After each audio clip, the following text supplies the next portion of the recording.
I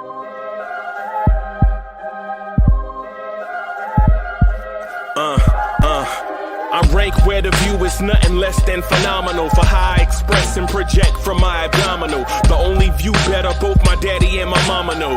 No living parents, my sons give me balance. My wife is my serenity, this mic is my identity. The world is foul enough, that's why I write without obscenities. Provoking danger with broken language and spoken anguish.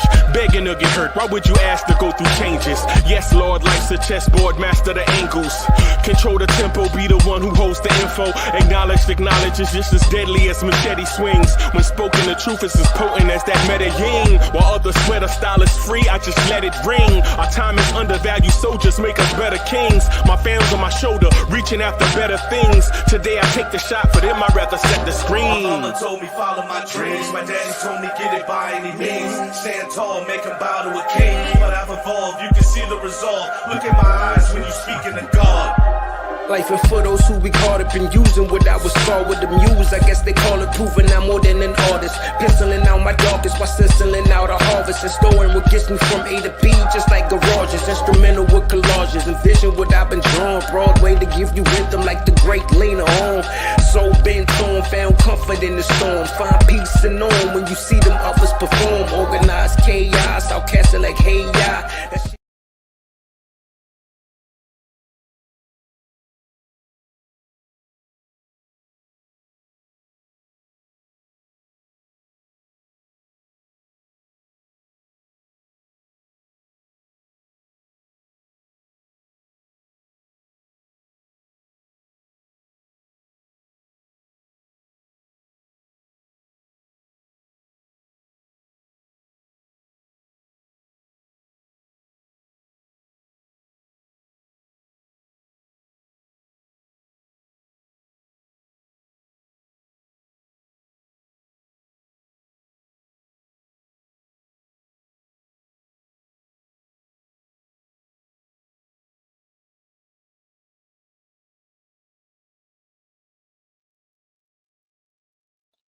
There we go.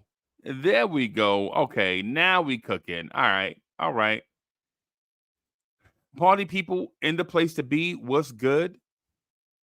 Welcome to the premiere Knicks in the Nighttime show, the Knicks at Night podcast. I am your man, the number one chief rocker in Knicks universe, Uncle Freezie. Welcome, welcome, welcome. Welcome, welcome, welcome. Yo, I hope you have your beverage ready. I hope you have everything you need to enjoy the next hour and some change of quality Knicks content. Again, I am Uncle Freezie.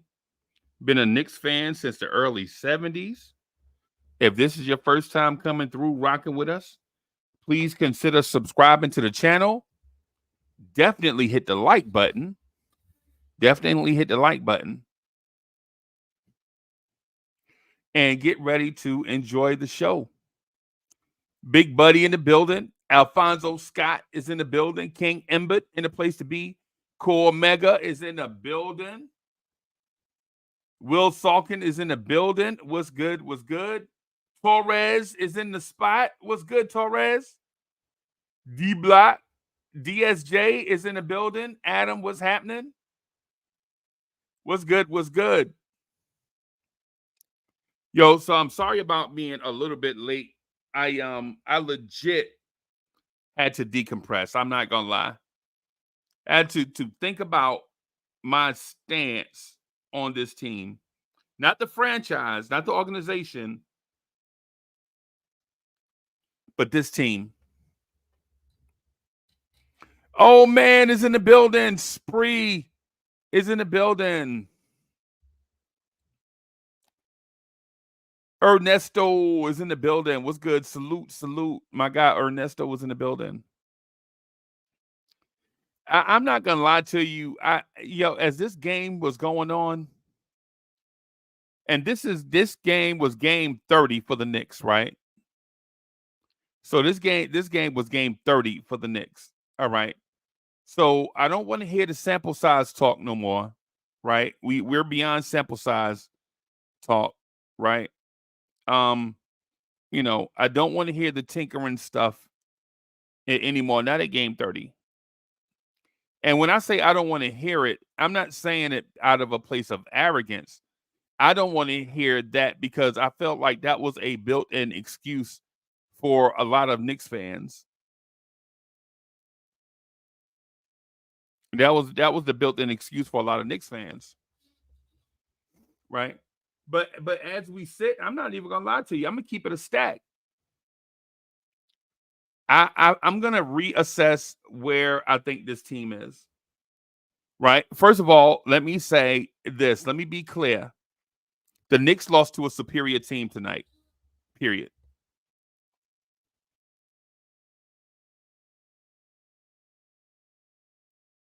Are a superior team. And let me just be clear with that. This light has haze. There we go. That light, I may need to turn that light off. Let me see. Let me see what that looks like. Now it's like I'm sitting in the dark. Now I feel like I'm in a Tevin Campbell video. All right, let me move that away that way. So, all right. Um, I've been looking for, and again, I've been looking for the J Boogie. Um, I've been looking for the J Boogie joint. I wanted to play J Boogie Christmas song, and I forgot to call him. I'm gonna search. I'm just gonna search. So the computer is mad slow today. I'm sorry, y'all. So I'm indifferent today. So for everybody watching, I want all the Brooklyn Knights to come up. If you from Brooklyn, I want all of my Brooklyn people to come up. Where's Brooklyn at? Where's Brooklyn at? Shout out to the planet of Brooklyn.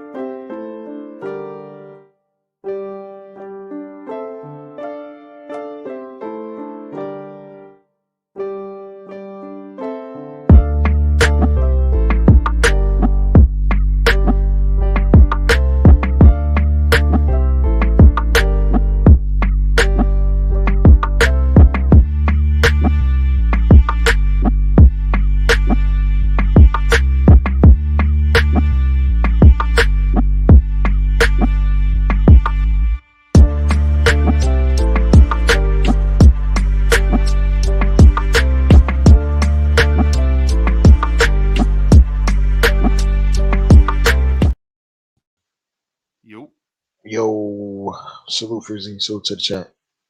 what's good, boss man? Not the Knicks. There's so many things wrong that I saw tonight that I I'm pretty sure I got a couple dozen more gray hairs just watching what I saw tonight. Damn. Just poor coaching, poor rotations, poor play, lack of accountability, Mm, mm. and it comes from the top down.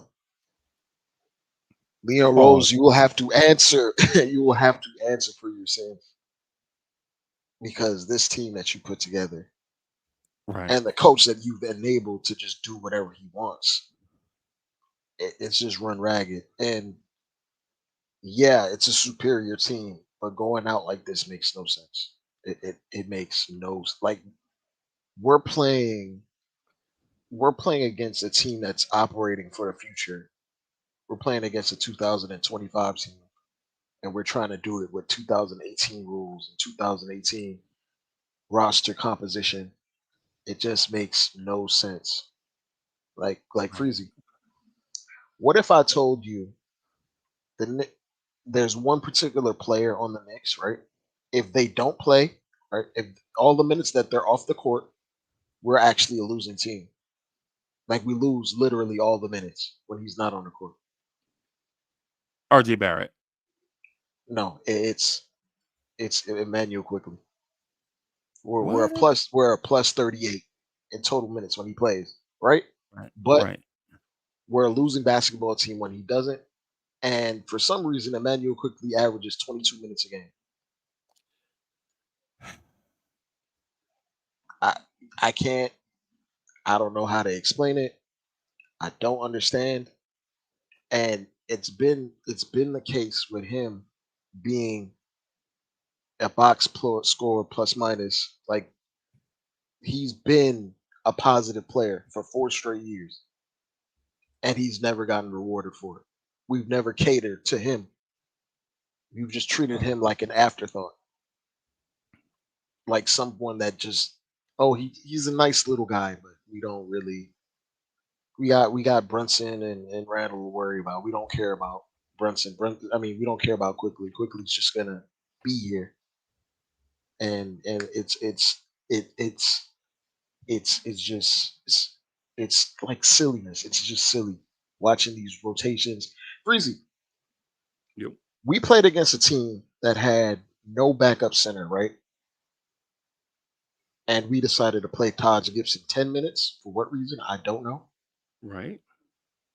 We lost those minutes by 16 in 10 minutes.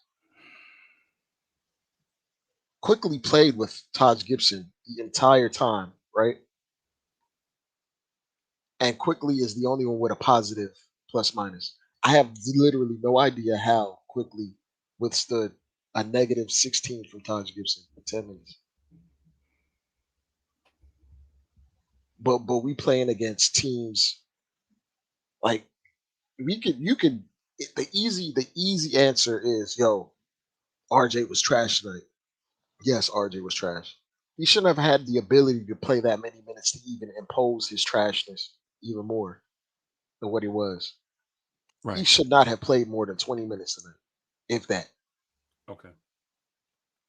We went against a team that had a 6'5" center out there for long stretches of the game, and you're telling me we can't play Randall at the five? Do we always need a rim protector, Freezy? Do we always need to play drop coverage? Do like we picking up Taj off the street? This is not even on Taj. That man's body is holding up with some masking tape. Like he is made out of paper mache right now. His knees Holding are on. done. He's done. He's done. This man put him out there to try to chase little guards out 25 feet away from the rim, and we're wondering why we're losing minute. We lost his 10 minutes by 16 points. Mm, But Randall can't play minutes at the five. right. Is Randall that in at rim protection? Like rim, like OKC doesn't care about rim protection at all No, no, times. no. I'm talking about in general. I'm Oh, talking about okay. in general. Is It's, he? ask the question again. I missed No, part no. of it. I'm speaking in general terms. Is Randall that bad at rim protection where the thought never even crosses your mind to play Randall at the five? I'm just asking. I'm asking. Is he that bad? Because if he is, then it's not even a question for me to answer. Oh my god. Uh, there's the other conventional thought. He subbed out quickly for RJ because he wanted size, as if a contested long 2 pointer isn't worse than a wide open three. Like the reason he pulled quickly is because he made Jalen Williams take a tough contested two, which he made a Right. very heavily contested two, and he Right. thought, And the I layup need, at the rim. And the layup at the rim where he just monstered quickly at the rim on the layup. but even to that point, you swap him out because you want someone bigger, and as soon as you do that, our perimeter defense falls off a cliff, and then they start barraging us from three. Yep. Yep. So I don't understand Tibbs' process. Does he like analytics or does he not like analytics? He talks about these net ratings and how these things matter, but does he implement them in his rotations? No. Not sure. Not sure really. Not No, he sure, really. doesn't. He only goes to it when it's suitable for him to win an argument against the media, Okay. and then says he watches the film 3 times and we don't know what we're talking about. Tibbs is a very good gaslighter. Y- I'll give him Yeah. that. Yeah. I j- RJ should not have played more than 20 minutes tonight and quickly should have played 28 to 30 minutes. I don't care about you can't size. play quickly that many minutes. What are you gonna do with Josh Hart's minutes? You put Josh Hart in. Oh my God, Josh Hart.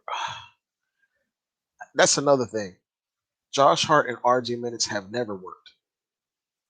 They didn't work in the playoffs. Tibbs was on the court. He saw it with his own eyes in 16K that it Yeah. didn't work.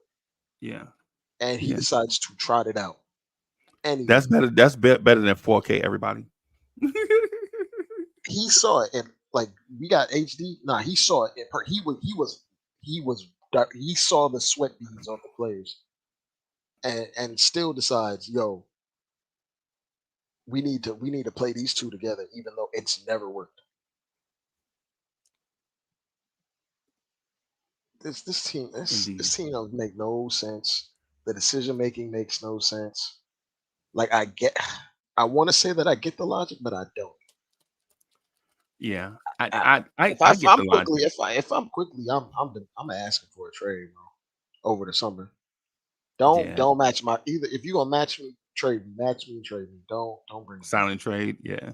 because you really jerking his minutes around at the expense of the team because he is legitimately a winning player. It may drive you crazy if he over dribbles, right? But he has the means to make up for things that he doesn't do right. But that's the thing. When you're a basketball purist, when you see quickly over dribbles is not coming from a place of a dude that wants to sauce you up like Kyrie. It's not the classic Kyrie over dribble, right? It's the adjustment to the defense over dribble, Yep. right? When you have quickly three stationary guys and one guy looking to screen for quickly, there's no ball, there's no man movement. And he doesn't want to The- turn the ball over, so he's gonna dribble the ball. Dribble the That's ball back out, right? And because then try to probe again. if he makes a risky pass, Tibbs pulls him out the Cause game. Tibbs is gonna sit him for 3 games. Yeah, you know what I'm saying. So yeah, so the one thing I'll say about Knicks fans, they heard a narrative and they ran with it. The whole it's too much. We don't have enough ball movement. That's not necessarily the case, right? We don't have enough man movement to Period. make defenses worry about multiple facets, Or right? react. Yeah. They can legit lock their eyes in on the basketball. And this is what I've been telling IKBM Dre, everybody, right? What I've been telling IKBM Dre behind the scenes is if you add Zach LaVine to this team, Jalen Brunson may average 30 and Randall may average 28 and 12. And my logic for it is the defense and about 40 minutes out of a 48-minute game every night, the defense is solely locked in on Brunson and Randall, right? And those 8 minutes is usually when one or both of those guys are off the floor, right? But what I was telling Dre and what I was telling a lot of you Knicks fans is if you add extra weaponry to a team that doesn't want to play defense anyway, then now you can't focus on Brunson. Like when Hartenstein, legit, I watched Brunson call for the screen with Hartenstein at least 10 times, right? Or it seems like 10. Maybe 8, maybe 12. We'll just say 10 for the sake of the conversation.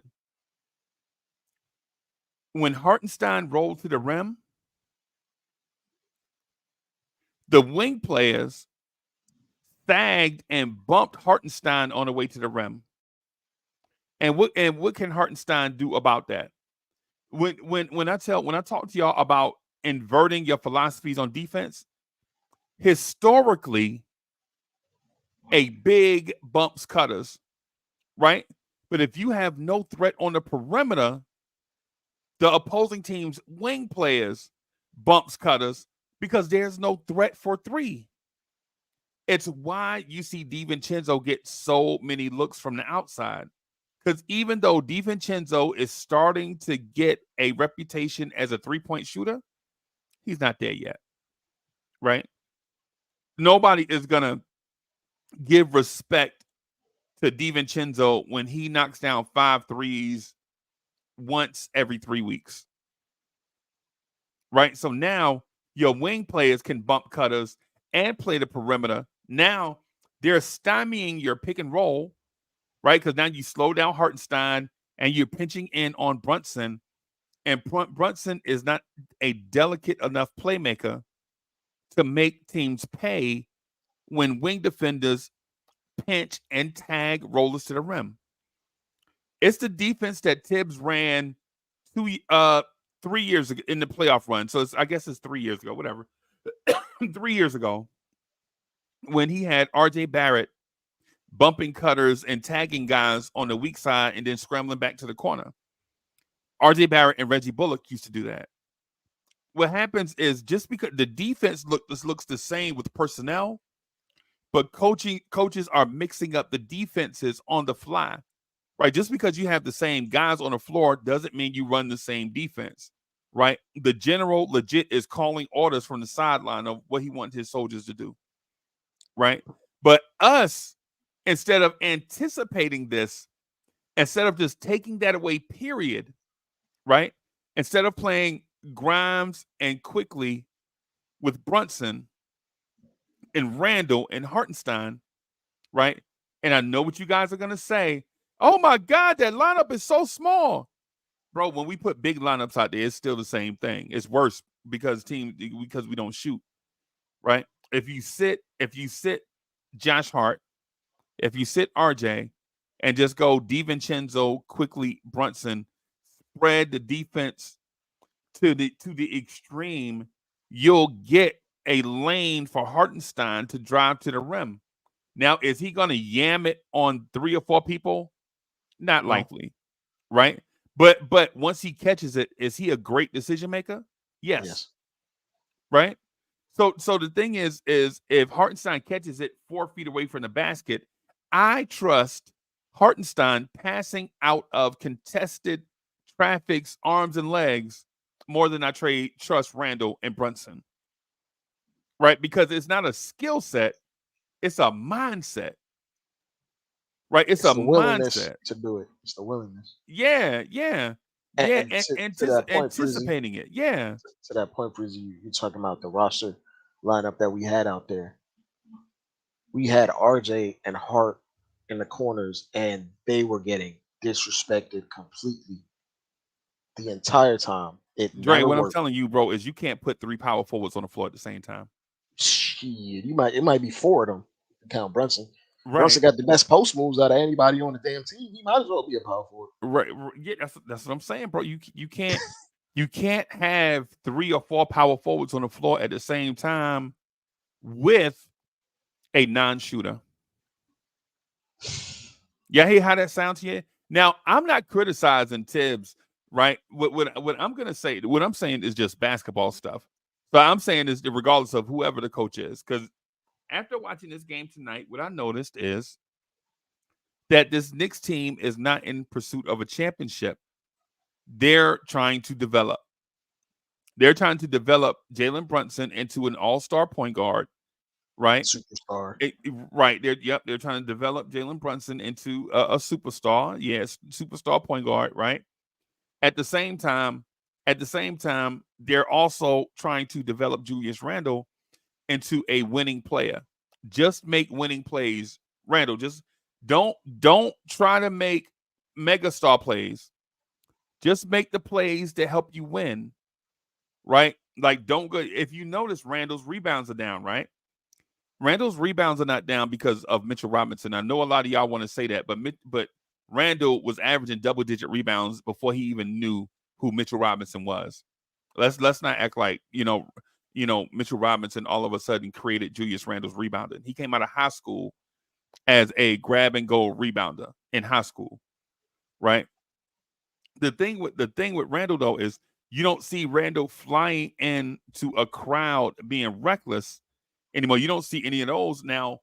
While at times it gets you great rebounds, it also tends to get you in foul trouble and tends to get Randall frustrated that he takes a lot of contact. So Randall's rebounding numbers are down because now he's playing a smarter physical game as opposed to a reckless physical game, right? But here's the thing with that. Here's the thing with that.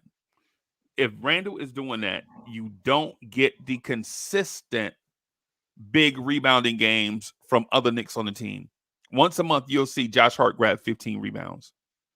Once a month, you'll see Isaiah Hartenstein grab 17 rebounds, 10 of them are offensive rebounds. But you don't see that on a nightly basis, right? You don't see the 7-block Hartenstein game. You might see that once a year, right? So ultimately what I'm saying is my belief is that the Knicks as an organization are still adding blocks to their yellow brick road, right? They don't feel like this team is a championship contender, so they're not going to make the moves to get them any closer. They're just going to play it organically, right? And because in theory, I think the solution is easy.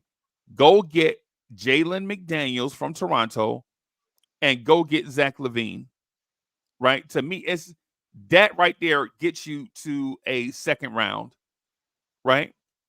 But if you, at this pace, we're probably going to wind up playing the Orlando Magic in the first round, the 4-5 matchup, right? We're in a plane And right now, Freezie.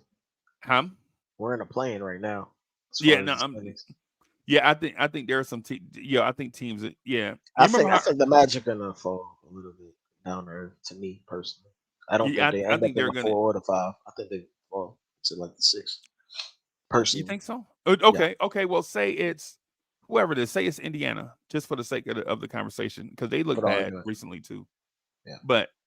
But basically, what I'm saying in a nutshell is the Knicks are going to be in a 4-5 matchup. That's basically who they are as a franchise, right? They're the 4th or 5th best team in the Eastern Conference when hitting on all cylinders. That's who they are. In an era of the worst basketball you guys have ever seen in your life. Knicks fans, this is the worst era of basketball you've ever seen, and you don't notice it because we're about 30 games in. But at about 30 games in, there are about 6 teams that still don't have 10 wins, right? The Milwaukee Bucks and Boston Celtics legit go out and play half speed and still beat teams by 15. Yep. What I'm telling everybody is this Knicks team is not as good as we think, but I think they can stack up a lot of wins in a bad basketball era, right? Because the teams that are innovating are definitely ahead of everyone. The teams like Charlotte, Washington, um, who else is bad in the Eastern Conference? Charlotte, Washington. Detroit. Oh, Detroit is terrible.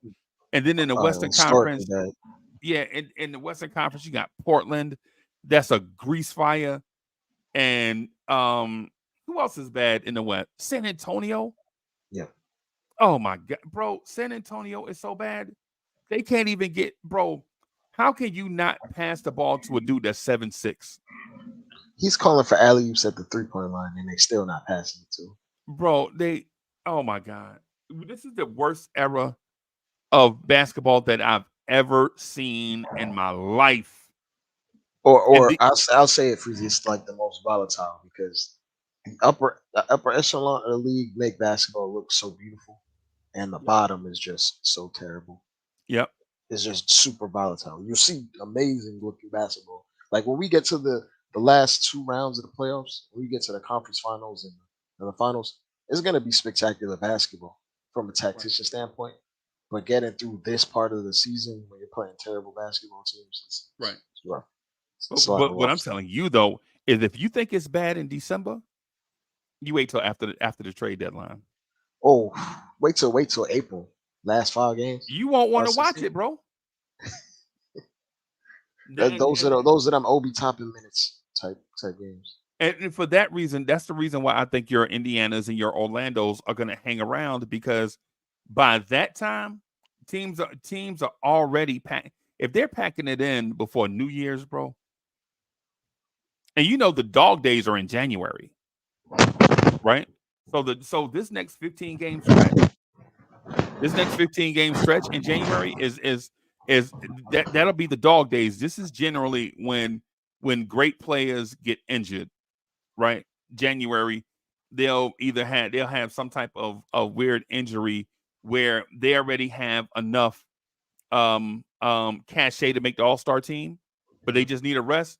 You're gonna see dudes out with sprained wrists for like 10 days, right? And to be honest with you, I'm thinking the Knicks are doing this right now. The Mitchell Robinson injury is so suspect to me, bro.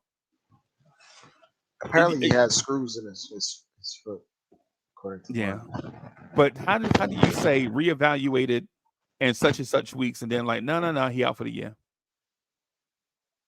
right? Tibbs don't know what And Jericho Sims has been out for a week and a half, right? about a week. And Because he he didn't got get hurt hurt. He got hurt last Wednesday. So He got hurt last yeah, against the Lakers. yeah. For opening tip, turned his ankle. Remember? Yeah, I remember, but I thought the Lakers game was longer ago than that. Nah, it's just been Okay, all right. Either way, yeah. Oh, yeah, it's been more. It's been 10 Monday, days. so it was December 18th. Yeah, week and a half. Yeah, They said he was gonna miss a week or 2 weeks. So I saw they said so. Maybe I'm wrong, right? And maybe I'm being nitpicky, but I thought they said reevaluate in 1 or 2 weeks.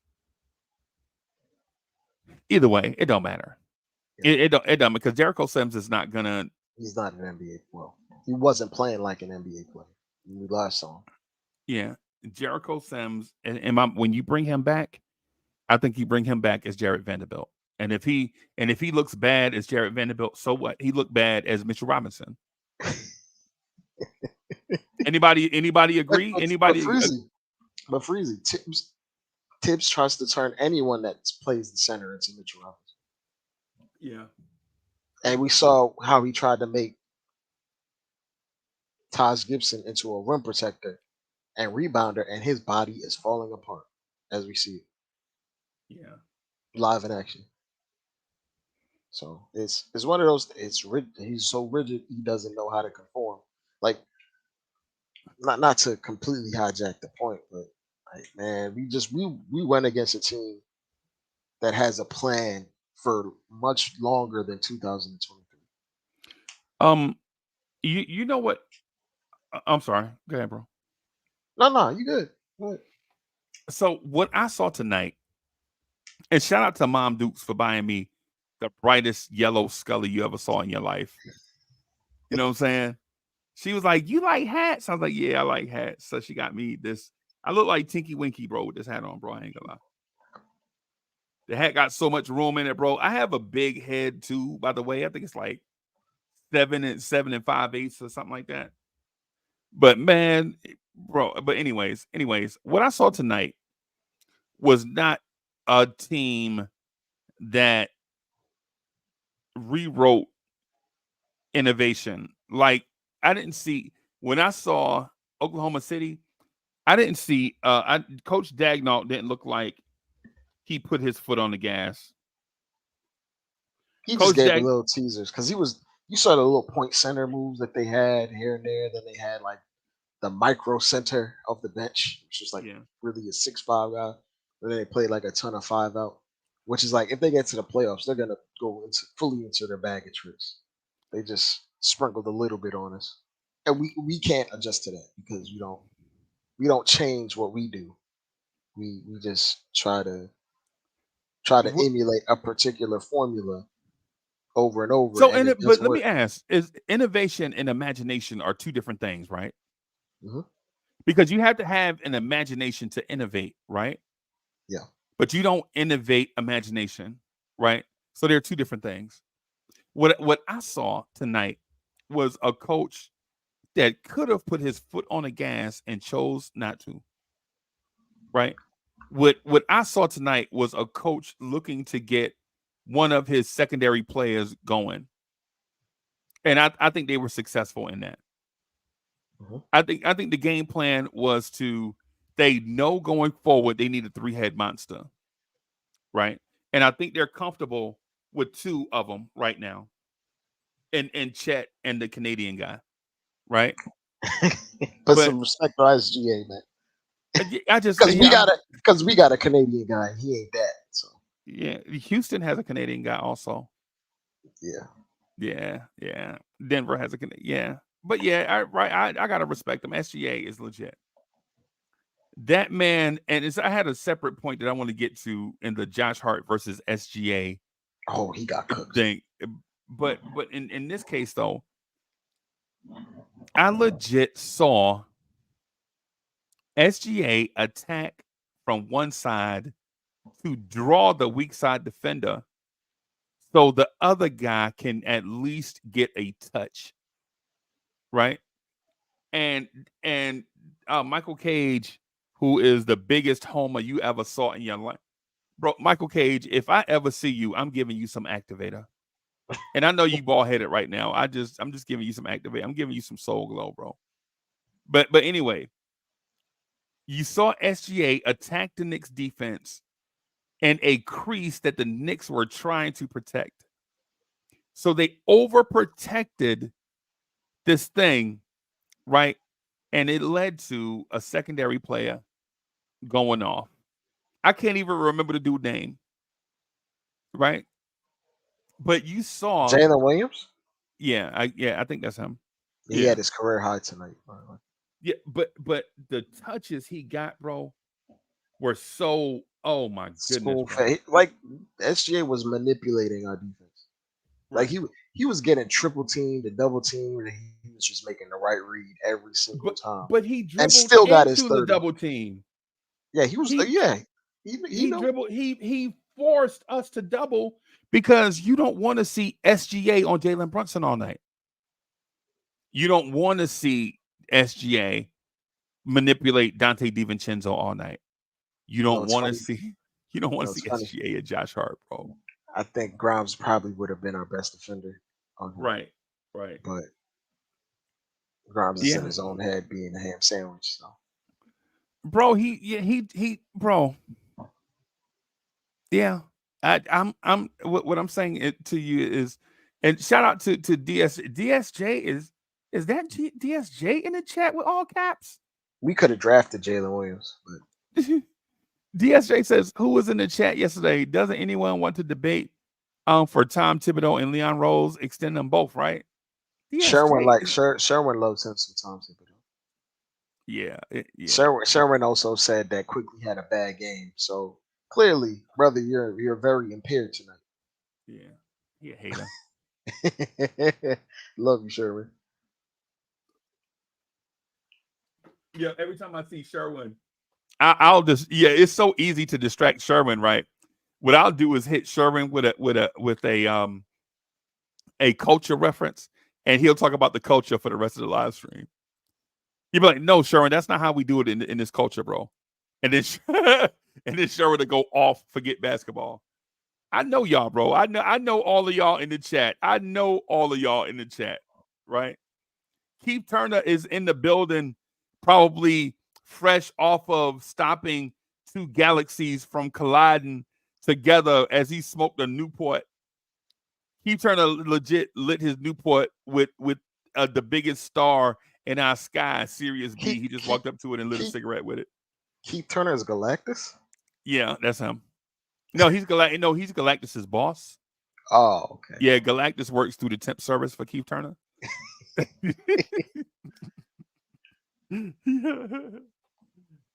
Yeah. But the point that I'm getting at is SGA could have had 50, 55 points in this game if he wanted to. Yeah, he was just manipulating. He was just doing he chose to get others involved. I don't know what SGA finished this game with.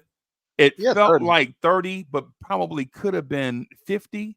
It was a light 30. Like it was just like he was like, "Oh, my man is eating. Okay, let me see. I'll get my average when I get my average." But Yeah, he had 36. SGA had 36, bro. it felt On like an easy 36. It felt like one of those Luca 36s. Like it yeah, was just like he's just going through the motions. Nothing that we did really affected him. He just did what he right. wanted to do. I just But I mean that is a top 10 player. So. and I'm gonna say this also. The kid Josh Giddey, I expected him to be in a different place right now, They might trade development him. wise. They might trade him. Yeah, he trash, bro. He's not. Because he's got this. He's in his third year, right? Yeah. Oh, fourth. I believe this is fourth. I Yeah, think man. this is fourth. Yep. Otherwise is in the building. Otherwise says, we know you two over 1,000 hand sandwiches sold. Yeah, yeah. Hey, first of all, give me my credit. It's over 4 billion ham sandwiches sold, right? You got to give me my credit. Trini in the building. Man child That's was his good. third year, Freezie. His third year. It's third year. Okay. He was in the K draft. He was in the Grimes draft then. Yeah. Yeah. Grimes doesn't have enough uh clout for you to call it the The Grimes Grimes draft. draft. Yeah. Okay. Nah, Okay. you got to be good. You got to be good for you to be referred to in your draft by your name. I'm not even gonna lie to you, bro. I think Tibbs was, and I'm not bashing Tibbs, right? Now, chat. Oh, I I'm, am. I'm not personally bashing Tibbs, right? I want everybody to understand this. I think Tibbs was out coached tonight because I think the other coach had different personnel. So while OKC is short at center at times, they're not a short team overall. No, You know what I'm saying? They have height and athleticism at every position. they prioritize running you off the line as opposed to thinking about rim protection all the time. And then when they do have their rim protector, they change their defense. So Right. like it their defense changes based on personnel. And Right. unfortunately, our defense remains the same thing, no matter what the personnel is. I think the biggest thing in this game that Oklahoma City did, and it's not going to show up on the box score. OKC stopped us from shooting. I don't think we got up enough shots. In the first quarter, they made Brunson super passive. Yep. They made Randall pretty passive. They funneled everything into the non-shooters on the court, and then they tried to make Hartenstein more of a decision maker. They were like, "Okay, cool, Brunson. You know you're great. We're gonna take the ball out of your hands." We adjusted to it eventually, and Right. we got Randall the ball at the nail or on the elbow, and where he can attack and go downhill. But his customary looks to start games, he wasn't getting those.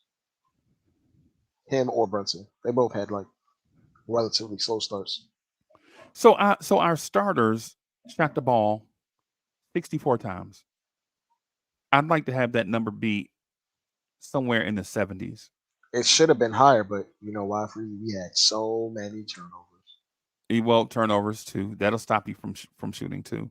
We got And rebounded down, our bench took 4 guys took 18 shots, bro, and off the quickly was bench, on fire. And he would and have he took got more benched. shots if he played more. But that's another. That's neither here nor there. Yeah. Like if we had 4 less turnovers, we might have won that game. Jalen Brunson turned the ball over a lot, This is what happened. and They showed him different looks. He made in the end of the third quarter. Like remember, we got back into the game and we could just never get over the hump. We tied it, and then we would just stay down 2, 3, 4. yeah, Jalen Brunson made 2 terrible turnovers at the end of the third. the one where he threw the ball off Hartenstein's face. That wasn't hard. That wasn't his fault. He was trying to hit the guy in the corner, and Hartenstein was cutting into it. That's why he got hit in the face. Yeah, see, and that's what I'm telling, bro.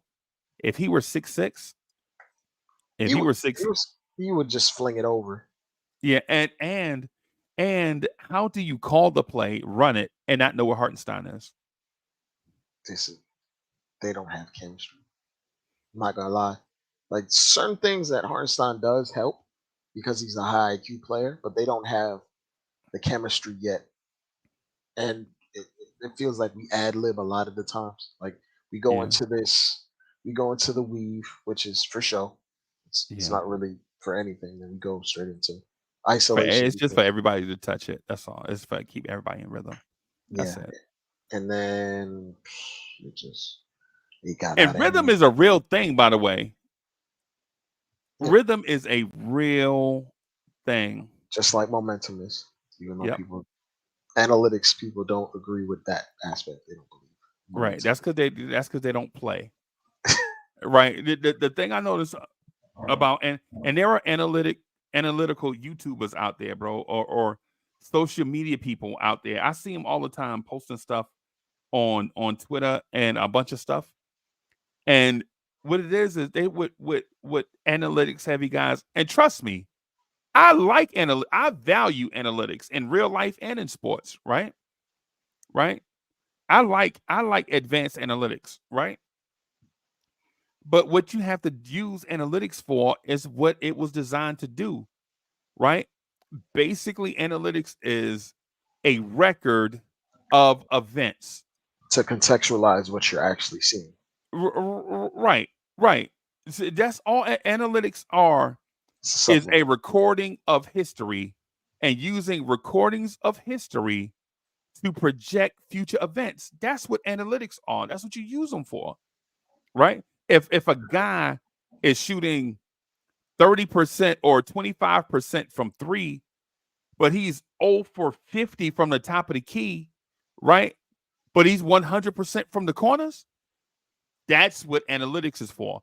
Don't let him shoot at the top of the key, right? Let him shoot from where he's hot from, right? The Kevin Knox analytics is the perfect example. Terrible shooting the three off the bounce, but the corner three is the best you've probably ever seen. Or If or or the other analytics make him put the ball on the floor. He's going to travel yeah, he traveled the same way like 100 times. yep, yep. That pivot, letting go of his pivot early. Yep. Or I saw a dude, and I value this. This makes a lot of sense in my mind. A dude is tracking turnovers from a certain spot on the floor from NBA players, right? And so, in theory, you're like, man, what the hell?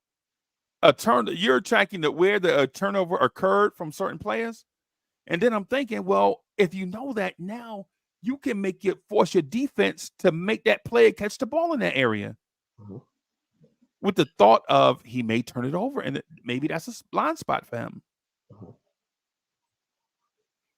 you know? But the point that I was getting at though is, oh yeah, hey, salute to the son of the legend, Kerry Cox.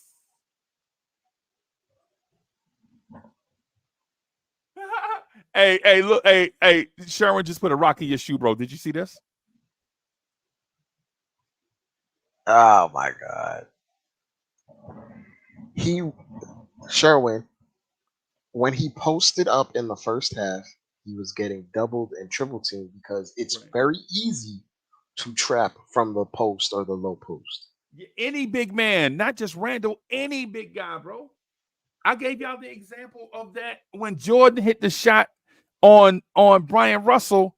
The play before that, Karl Malone was stripped in the post, bro.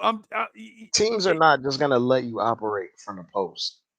And if there's a reason why when you watch the superstar bigs in today's game, they all operate at the nail or or above the break, so they have leeway and they can see over the defense and see the double team coming. They right, don't operate out of the post with their back to the basket very right, much. The right. only time they do that is if it's a quick dump down where they're damn near pushing a guy underneath the rim We like in to call them pin transition. down. We Yeah, like to pin call down. that pin. Yeah, mouse in the house, pin under the rum. Yeah, Other than that, they're not bringing the ball up slow and then dumping it into the post and then just watching. No, it's not a thing anymore. right. Right. He was posting far away from the rim because he was getting pushed out there, and he saw the help with Chet. And if Chet wasn't in the game, they were trapping him immediately. Wait. Sherman said he watching the game, bro. I mean, Sherman said he watching the game right now. but we watched 30 games already. We kind of know what the Knicks are gonna do, don't we? Hey, Sherwin, if that's secret footage that you're watching, bro, send it to us. Sherwin is watching the secret footage of the game. It's from Marvel Universe 667. Yeah, with Miles Morales. Miles Morales is in the booth. Yeah. That's alternate Randall. Oh my goodness. He actually has his hair still in that one. Yo, that's hilarious, bro. Yeah, but the thing I'm getting at though is when it comes to tonight, I think Tibbs was outcoached, but I think it's because the other coach had more weaponry. And so it made it look like Tom Thibodeau was coaching from a deficit. From a uphill. doofus. It made him look like a doofus, but he was actually coaching from a deficit in my mind. A talent deficit. Yeah, because we don't have a Chet and we don't have a SGA. And anybody that thinks Jalen Brunson is better than Chet, do y'all think Jalen Brunson is as good as SGA? No. Right. SGA was essentially like floating all over the court, getting to where he needed to get to. Yeah. With minimal effort. Like SGA is 6'6" Brunson. That's basically that's the advantage of being 6'6". And a little more athletic, maybe. Oh yeah. But he's lighter. He's lighter than Brunson. Like Brunson has to put on weight to have some sort of advantage physically. Yeah. To steamroll, because Brunson was $190. It wouldn't look too good for him. Yeah, the Knicks have Brunson and Quickly listed at the same height and weight. There's zero chance. That still boggles my mind, bro. They're doing a lot of heavy lifting. Maybe they measured him when he had his afro or something. Maybe, possibly. Anthony D is in the building. AD in the building. AD, man, Deontay Wilder out here looking like lunch meat. I told AD that though. I told AD, man, that man got power, but he don't know how to box, bro. Oh, you talking about Joshua Deontay? Parker legit lined up in a pocket, and Wilder couldn't see him in the pocket, bro. All he got is in the pocket. And for those that don't know what the pocket is the space of the man's power hand. Like if he a right hand hitter, right? He lined up adjacent, like off right here. So he had to do like something weird to throw a punch. But as soon as his hands separate from here, all of this is it's sad when you see a boxer pass their prime, but they don't know it. But they don't know it, bro. And it happens to them all, bro. It happens to us all. But it's like 3 straight fights for Deontay at this point. Yeah. Yeah, I was talking to Mo. I was talking to the missus about that. And shout out to the Caribbean, by the way. If you don't have a lady from the Caribbean, you're not really living life. You know what I'm saying? So shout out to the Caribbean. Shout out to all the ladies from the Caribbean. Right? Yeah, man. But I was talking to Mo. I was like, yeah, man, I had every bone on my face broken. Oh, right. People are like, you know what I'm saying? People are like, man, Uncle Freezie nose crooked, man. That man, something right. He got frog eyes. He got, bro. Hey, man, I like my battle scars, bro. I love it because of the stuff that you know what I'm saying? Because of the stuff you went through to get your battle scars. You know what I'm saying? But anyway, Gladiator Freezie. Yeah, man. But DSJ says Beta Sherman's like offering me coleslaw and Freezie pasta salad right now. I don't know what that. I can't recognize it, bro. I can't. Oh my god. Well, Anthony D. Deontay's prime was when he was beating up Stavern. That was it. Right there. That moment right there. That was it. What was that 2018? I think 2017, I believe. 2017, 2018. Where he was just wailing on the first King Kong fight. Oh era. Man. Yeah. He was just wailing on him. Yeah, when I saw that man legs, I was like, "There's no way that man could beat me with legs like that, bro." Where he generate the power from? If it ain't from the legs, Nah, it's his hips, hips and ass. That's where the power torque, come from. torque. That's I Yeah, mean, that's yeah, yeah, that's where power come from. Power don't come from like your ankles and your feet. It comes from torque, bro. If you can generate, you got to have you got to have cannonballs here, and you got to have the torque to turn those cannonballs, bro. If you got both, you the heavyweight champ. Yeah, his prime was when he knocked down This- Tyson, and then he got up. After that, his prime was over. After he got up, that was it. yeah, when Tyson Fury got up, yeah, That was it. Prime was over. That was it. it's like Grand opening, grand closing. it's like when cats DDT the Undertaker, And, he and just then get up. you see the Undertaker sit up, and then you hear the You, hell's bells. you saw his face. You Boom. saw his face when he got up. He was Yeah. in disbelief. Like, no, nobody has ever gotten up from that shot ever. Yeah. Yep. And The last 30 guys I hit with that never got up. and so I was telling Anthony D this, y'all, and I promise we're gonna get back to basketball, but I was telling Anthony D this. My X factor as a boxer was not speed or talent, right? Or heart.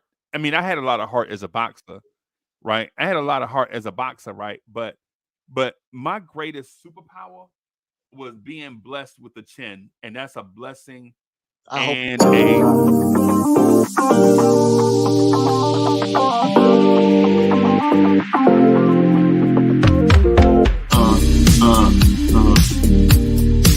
Yeah.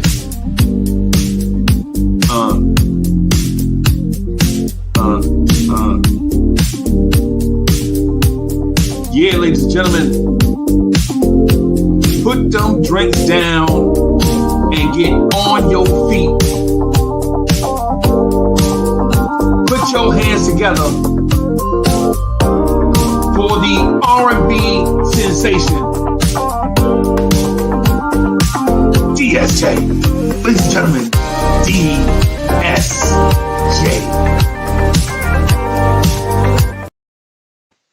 yo. Salute DSJ. Hey, Salute to Brooklyn, everybody in the chat. Salute to the Brooklyn, can panel. y'all at least come in and knock before y'all just? I was trying to tell everybody that my superpower was a chin, and Coney Island just busting the door, bro. We're at Brooklyn, come on, man. I was hoping you were going. You said Hart. I was like, I hope you weren't a Josh Hart's of boxing. I ain't want that for you. Nah, it's when you the chin. Either you're born with it, or it don't matter how many exercises you do, bro. It's a condition. It's something you're born with, bro. It's like speed. You can get faster, but some people are just born fast, bro. Yeah. You know what I'm saying? So yeah, because I remember I got hit by a dude one time, and I could see the coach with the white towel by the door. I was like, "Hey, relax." And then as soon as I'm telling him to relax, I get hit by bam, bam, bam. And my coach was like, "Hey, I'm a dog." And I was like, "Nah, I'm bam." He's like, "Yo, no lie, bro, no lie." So, but anyway, DSJ, what's good, bro? Hey, what's going on? Hey, what's going on, Dre? How y'all feeling? I'm doing good, bro. Can't Yeah. complain. Can't complain. Yeah, I was talked off the ledge. Yeah, I was talked off the ledge yesterday. I was reminded that I need to be a little bit more patient and remember that he built culture. You know what? Patients are for the hospital, bro. That's what I was told. Yeah, That's those what I was must be told. those must be doctors who work at a practice. Oh God. Hey, shout out to everybody that believes in this front office and in this head coaching staff. At least the head coach. Oh God. Bro, we need about, based on their theory, we probably need about 6 more years of Tibbs. Oh my! Tibbs was asleep at the wheel for like the Tonight. entire fourth quarter. Yeah, Like, just give him an 18-year extension and then just, you know what I'm saying, let's let them build a dynasty by year 13. Nah. By year 15, we should be able to put like intelligence in the robots, and then we just gonna put Tibbs' brain in the robot, and then let him cook. You talking about like Another 40 the one that was at DSJ? What's it? The Elon Musk thing? The company Tesla. Did you see the Tesla robots attack people today? Did you see that? Yeah, No, yeah. I didn't. But hey, listen, They turned straight listen. You put Cybernet over there. You put an Android and Tom Thibodeau's brain inside that. I expected to malfunction at one point and just yell out, "Obi, Obi, Obi!" Just Tibbs would get the Tesla robot, and instead of having the robot score 300 points a game and get 80 rebounds, he'll have the robot out there taking charges. He gonna take the first operation, the first input he putting into it is ice, Yeah, yeah, ice. yeah. You gonna learn how to ice a pick and roll first. Bro, it's crazy. It's crazy. There was bro. 2 or 3 opportunities Tibbs could have challenged the play. Yes. When he first brought RJ in, and RJ was cold, and he had to toss the ball up, and it got deflected, and it wasn't off Hartenstein. And Hartenstein was telling him to challenge it. He didn't. I don't even think Tibbs knew he had another challenge. I don't think he knows what challenge is. I don't think he knows you get another one if you win because he's never won one before. Yeah. Today. Yeah, he's only challenged 3 plays all year. Coaches get through 3 in a week. Bro, They might get through 2 in a day. Bro, you know what? You see, the thing about it is great coaches multi-purpose everything, right? So in that place right there where OKC is going on a run, right? I'm challenging right there for the sole reason to stop the flow of the game. The momentum and get a timeout. Right? And your players get to rest. Right? You get them off the floor. You're like, no, y'all hurry up, come over here and sit down. In a close game. And the thing that drove me crazy about it, Freezie, it was around a 3-minute mark of the game. You lose that extra timeout. Anyway. Right. Anyway. You lose it anyway. You lose it when it goes into 2 minutes, so you might as well challenge it. You may as well. What are you holding on? Well, he's doing it. He's not doing it because he wants to establish the culture of the yesteryears. The same way his coaching is very much indicative of how he used to coach in the yesteryears. Because nothing that I've seen outside of the help of assistant coaches like Johnny Bryant and Daisuke Yoshimoto have offered any semblance of modern offense. No man movement, just ball movement and hope for the best. Just vibes, isolation and vibes, and to be absolutely honest, we have pretty good. We have 2 of the best isolation players in basketball, so that saves his ass a lot of the time. Right. But when you're going against teams that are OKC is a top 5 defensive team right now, which is amazing in itself because their entire starting lineup is 24, 25 and younger. Right. And the fact that we couldn't even take advantage of the fact that we played yesterday. I mean, they played yesterday, and we still couldn't even take advantage of that. They toyed with us today, bro. They were like, "Yo, Jalen Williams, go ahead and have your game of the season. Have at it." Yeah. And there's just nothing we could do. Yeah. Apparently, it just. Yeah. It's frustrating seeing the things that like the shortcomings of this team because yes, I think there is a ceiling to this team, but I do think in the same token I think we could be a top 4 seed with ease. Really? But what's the purpose of it when you're like coaching from a deficit every night? Not even a talent deficit. But the way he being Tom Thibodeau views the game is just every game is the same story to him, and he doesn't adjust to what's going on the court. You know what? I want to say something to everybody, and I don't know if you guys know this, but this is the most efficient. And I'm gonna get back to Tibbs, but I saw this, and I want to throw this out there as a conversation piece also. Because we're smashing Tibbs, but I guess we should give him credit for some stuff too. This is the most efficient scoring Julius Randle has ever been as a Knick. Ever. Yeah. There was a season where he shot 41% from 3, right? But he shot 45% from the floor. Right now he's shooting 46 from the floor, and he's doing it on less shots than he did in that 2021 season. Yeah.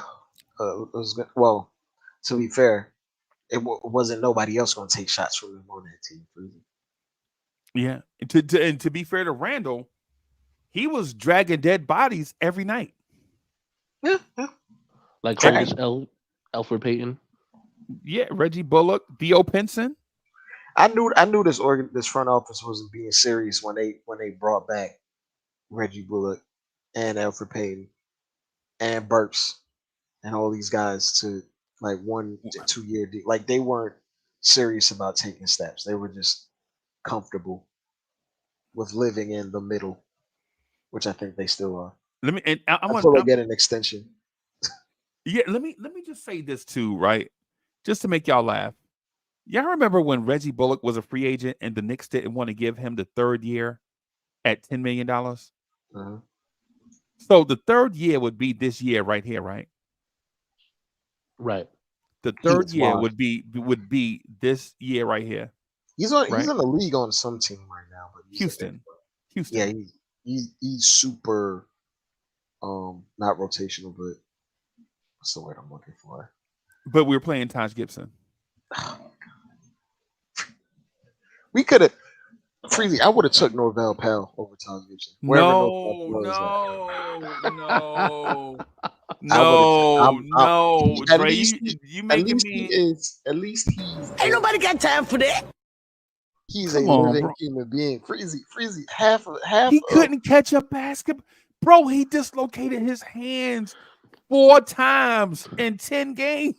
Yeah, I was just about to say it's hard to catch a ball when you don't have any fingers. Freezie Taj dislocated his knees like 4 times tonight.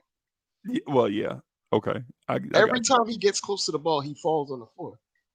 He needs Life Alert. He's gonna be the first NBA player to ball out with Life Alert on. Right, that's his sponsor. Yeah. Yeah, Taj Gibson's knees is about as old as his jersey number. Yeah, Taj Gibson out there wearing neuropathy shoes as sneakers. It's sad because it's like he has the IQ. You see, he has the anticipation, but his body can't do it. Like he reaches out for the ball, but when he a few years ago when he had like he could reach the extra length, like if he had more space, but it's just he's done. He's finished. But Tibbs, I wanted the Knicks to sign Taj though. I just called him Wash Gibson. I just called that man Wash Gibson. Oh my god. Oh my god. Bad, Taj. My bad, man. Wash Gibson. But we played a team that didn't even have a center in their second unit, and we still played Taj. And then when we played Taj, we lost those minutes in 16 points. Yeah, that's the game. Whatever happened to Alexei Pokashevsky anyway? Oh my god! Random thought. Yeah, he's too young, bro. They brought him over too young. He needed 2 years in Europe before he came over, and they just tanked with him and let him develop bad habits. You know what I'm saying? He would be a good player if he was in a winning environment. Well, he's in a winning environment now. So whatever happened to Trey Murphy? I mean, not Trey Murphy. Trey Man, yeah. He played like 2 minutes, but he's the way that they run. He had an assist. Yeah, the way he's that an offensive guy. The way that they run it over there. If you're not a 2-way player, you're not gonna play. Exactly. Yep. Exactly. That's what I was gonna say. So that's partially that's organizational. Like they decided to have a bunch of those guys on the roster. They went 12 men deep, by the way. Yeah. And it wasn't because of a blowout either. That's just what they do. Yeah. Their rotation is totally situational. Whatever the situation dictates, that's what they go on with. If their coach sees something, he'll adjust to it. Yeah. Like if, hypothetically speaking, if we would have went to Randall at the 5, you know what he would have done? Well, he would have just put Chet back in the game. Yeah. He would put Chet back in the game. And I like Randall versus Chet, by the way. Oh, of course. But this is the thing, like they would put Chet back in the game and then make him a weak side helper and just put a bunch of guards and double him. They did it already. They brought in Kendrick Williams Yeah. to guard Randall, and then Chet was just like a dragon net over everything, bro. Yeah, man, they're good. They're in a good place. They're in a really, really good place. Yeah, And they have all these assets where, hey, they could flip something and get a guy immediately because they have their own picks. They have other teams' picks. They have the superstar. right. They have. Which player is going to be better in 2 years, Chet or SGA? Ooh. I think SGA is still in 2 Probably years. SGA. I'm thinking Chet. I think Chet. Freezie, I think Chet will hit his like Chet. How old is Chet? 22. He's 22 right now. 21, 22. So he's I 3 think- years out of high school. Yeah, I think Chet hits his peak around 26, 27 because he's still putting on weight. Yeah. And he's not soft, but he's still putting on weight. Whereas No, he is not. No, Chet is a dog, bro. yeah, You see how much talking he did tonight? Bro, I would have got me a step ladder and I'd have stood on that step ladder and slapped the taste out that man's mouth. he was The way that man, that man out there, he all unorthodox, bro, with it. You know what I'm saying? He talking that. Y'all didn't see the way he was barking at RJ. Yo, RJ. It's easy to talk when you got about a foot and 7 inches on somebody. So I understand RJ, the quiet assassin thing. I get it, but where's the assassin part? That's just not him. Right, because you could be the quiet assassin if there is an assassin part, right? Who do we play next, Freezie? Orlando. RJ liable to get 30. In Orlando, and then the next day we fly to Indianapolis to play and he'll the Pacers. You get 6 against the Pacers. Yeah, I'm thinking, yo, that game, bro. That's gonna be track meet. yeah, he's gonna get outplayed by Aaron Neesmith. The other Canadian on that team, by the way, Mathurin, man. I ain't gonna lie, bro. I got a dog named Benny. Y'all know I named Benny after the dude in this movie, right? Benny Snake Eyes Johnson. So I need because what happened is, true story. I was gonna get 2 pit bulls. My homeboy hooked me up, right? I was gonna get 2 of them, a boy and a girl, right? And I was trying to think of pit bull names, and I was like, you know what? I was talking to Miss Mocha. She was like, let's name them like all the girly names. Let's name her Rosie. You're right. This is what she's thinking, right? And I'm thinking like, no, let's name him Bin Laden. And she's like, no, that's too ghetto. And so I was like, what can we name? Can we name Joni and Chachi? No. You know what I'm saying? This is me. And going through the thing. And I'm like, yo, you know what? How about Benny and Vera? That's what we were gonna like. But then when I brought Benny home first, and Benny was such a headache, bro, as a little puppy, whining all night. And if you had 2 pit bulls, and two 8-week-old pit bulls whining all, nah, bro. So we didn't get. Yeah, that's asking for me to just jump out of a plate glass window, right? So we got the chocolatey brown one, Benny, and eventually, once you know Gaston goes to the upper room, then we'll probably get another one and name her Vera. So we'll have Benny and Vera. So there's that. But Ben Mathurin, bro, easy. I would trade Josh Hart for him right now, bro. And the Indiana Pacers would laugh at you over the phone. They like Josh Hart type players, bro. Freezie. There is a price on the Josh Hart. You can draft a Josh Hart right now. The Knicks have 4 drafts in the second round. They can draft 4 Josh Harts. I think you got Josh Hart on the roster. I think Jacob Toppin can do all the stuff that man do. Right now, undrafted, making $200K. Oh God! I mean, he just won the G League championship too. Well, the in-season G League championship. And shout out to Brandon Godwin, who's still around. That man's what, 30? Hey man, get them checks. Get them checks. Yeah. Cut the check, bro. Hey man, hold this Alfred Payton. Oh, Alfred Payton was in the championship game, bro. He was? Matt Ants. coming off the bench How you coming off the bench? in the G League, and you used to start for the Knicks, and Cats killing Randall, right? Leon Rose will pay for his sins. Leon Rose will have to pay for his sins. It is malpractice what he's doing to us. He Oh my made us. God. He made us watch Alfred Payton. Then Alfred Payton. Like we fell through with another deal, so we had to bring him back again. They had to beg him to come back, bro. Can Like you imagine KC and JoJo on our knees crying. Right? Can you imagine if we didn't at least have Alfred Payton? We would have had to bring back Moutier. Oh my God. Bro, remember all the point guards were off the mark. They tried to get they was like, they was calling up John Stockton, bro. Like, yo, you think you got 10 minutes left in you? They were calling up John Starks Kia to see what John Starks was up to. Yo, they were handle the ball a little bit. And yet somehow passed on Tyrese Halliburton in the draft. Go figure. Go figure that they draft Obi. Oh my God. Yo, this can't be real life, bro. I'm telling you. Oh my God. That's why when Knicks fans, oh my bad, this guy, bro. Nah, I'm just saying, but I'm reminded every day about culture. Continuity. Bro, that's why we're 4 years deep and we got a playoff series win under our belt. It's just a lot. Yeah, I guess. Yeah.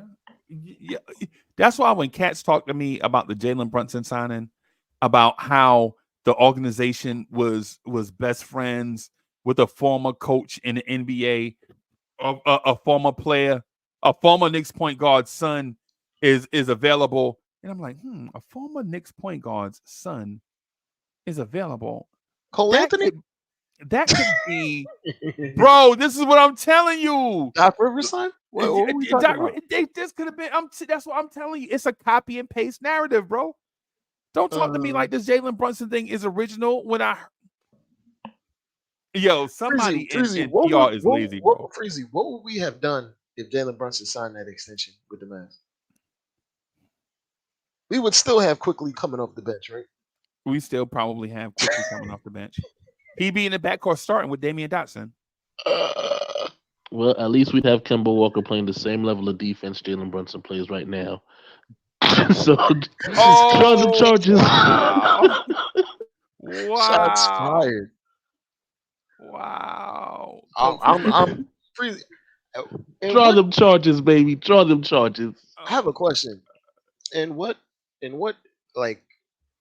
any expertise, any career, if you perform better year over year, but your workload or your potential to earn is just like disappearing, don't you leave? Yeah.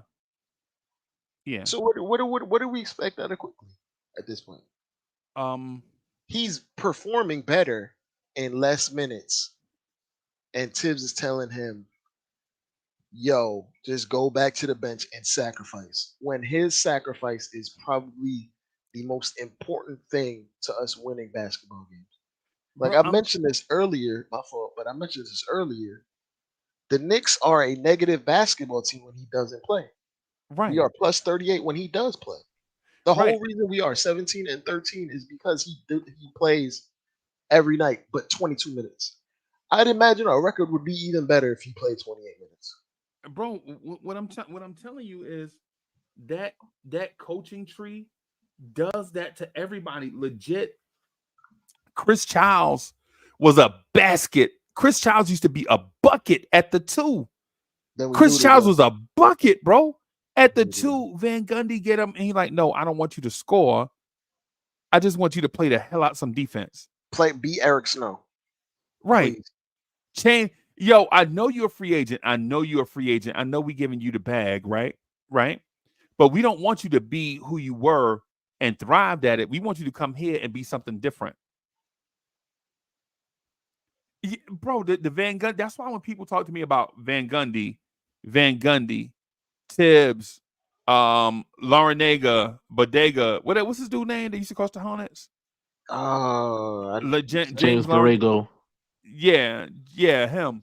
The dude that's coaching Charlotte now, right? When Steve y'all, Clifford. yeah, when people be trying to talk to me about them, I'm like, bro, no, bro. I saw what they did to Steve Francis, bro. I saw it in real time, right? The man made the All-Star team. Jeff Van Gundy is like, what would Larry Brown do? And Larry Brown is out here like, yo, what would Hubie Brown do? You Oh know my what I'm saying? god! I mean, And they're gonna keep Commentate. saying it, and they're gonna keep saying it until you get to James Naismith. And James yeah, Naismith's gonna say, "Do not dribble with your hand underneath the ball. That is a carry." yeah, bro. So I'm not. Ooh, Dre, you changed the headphones? Yeah, it was something scratchy going on, bro. Oh, It my sounded fault. like My fault. My fault. it was like Tibbs was trying to DJ or something. Oh man. How do you work these things? Oh god. Ice.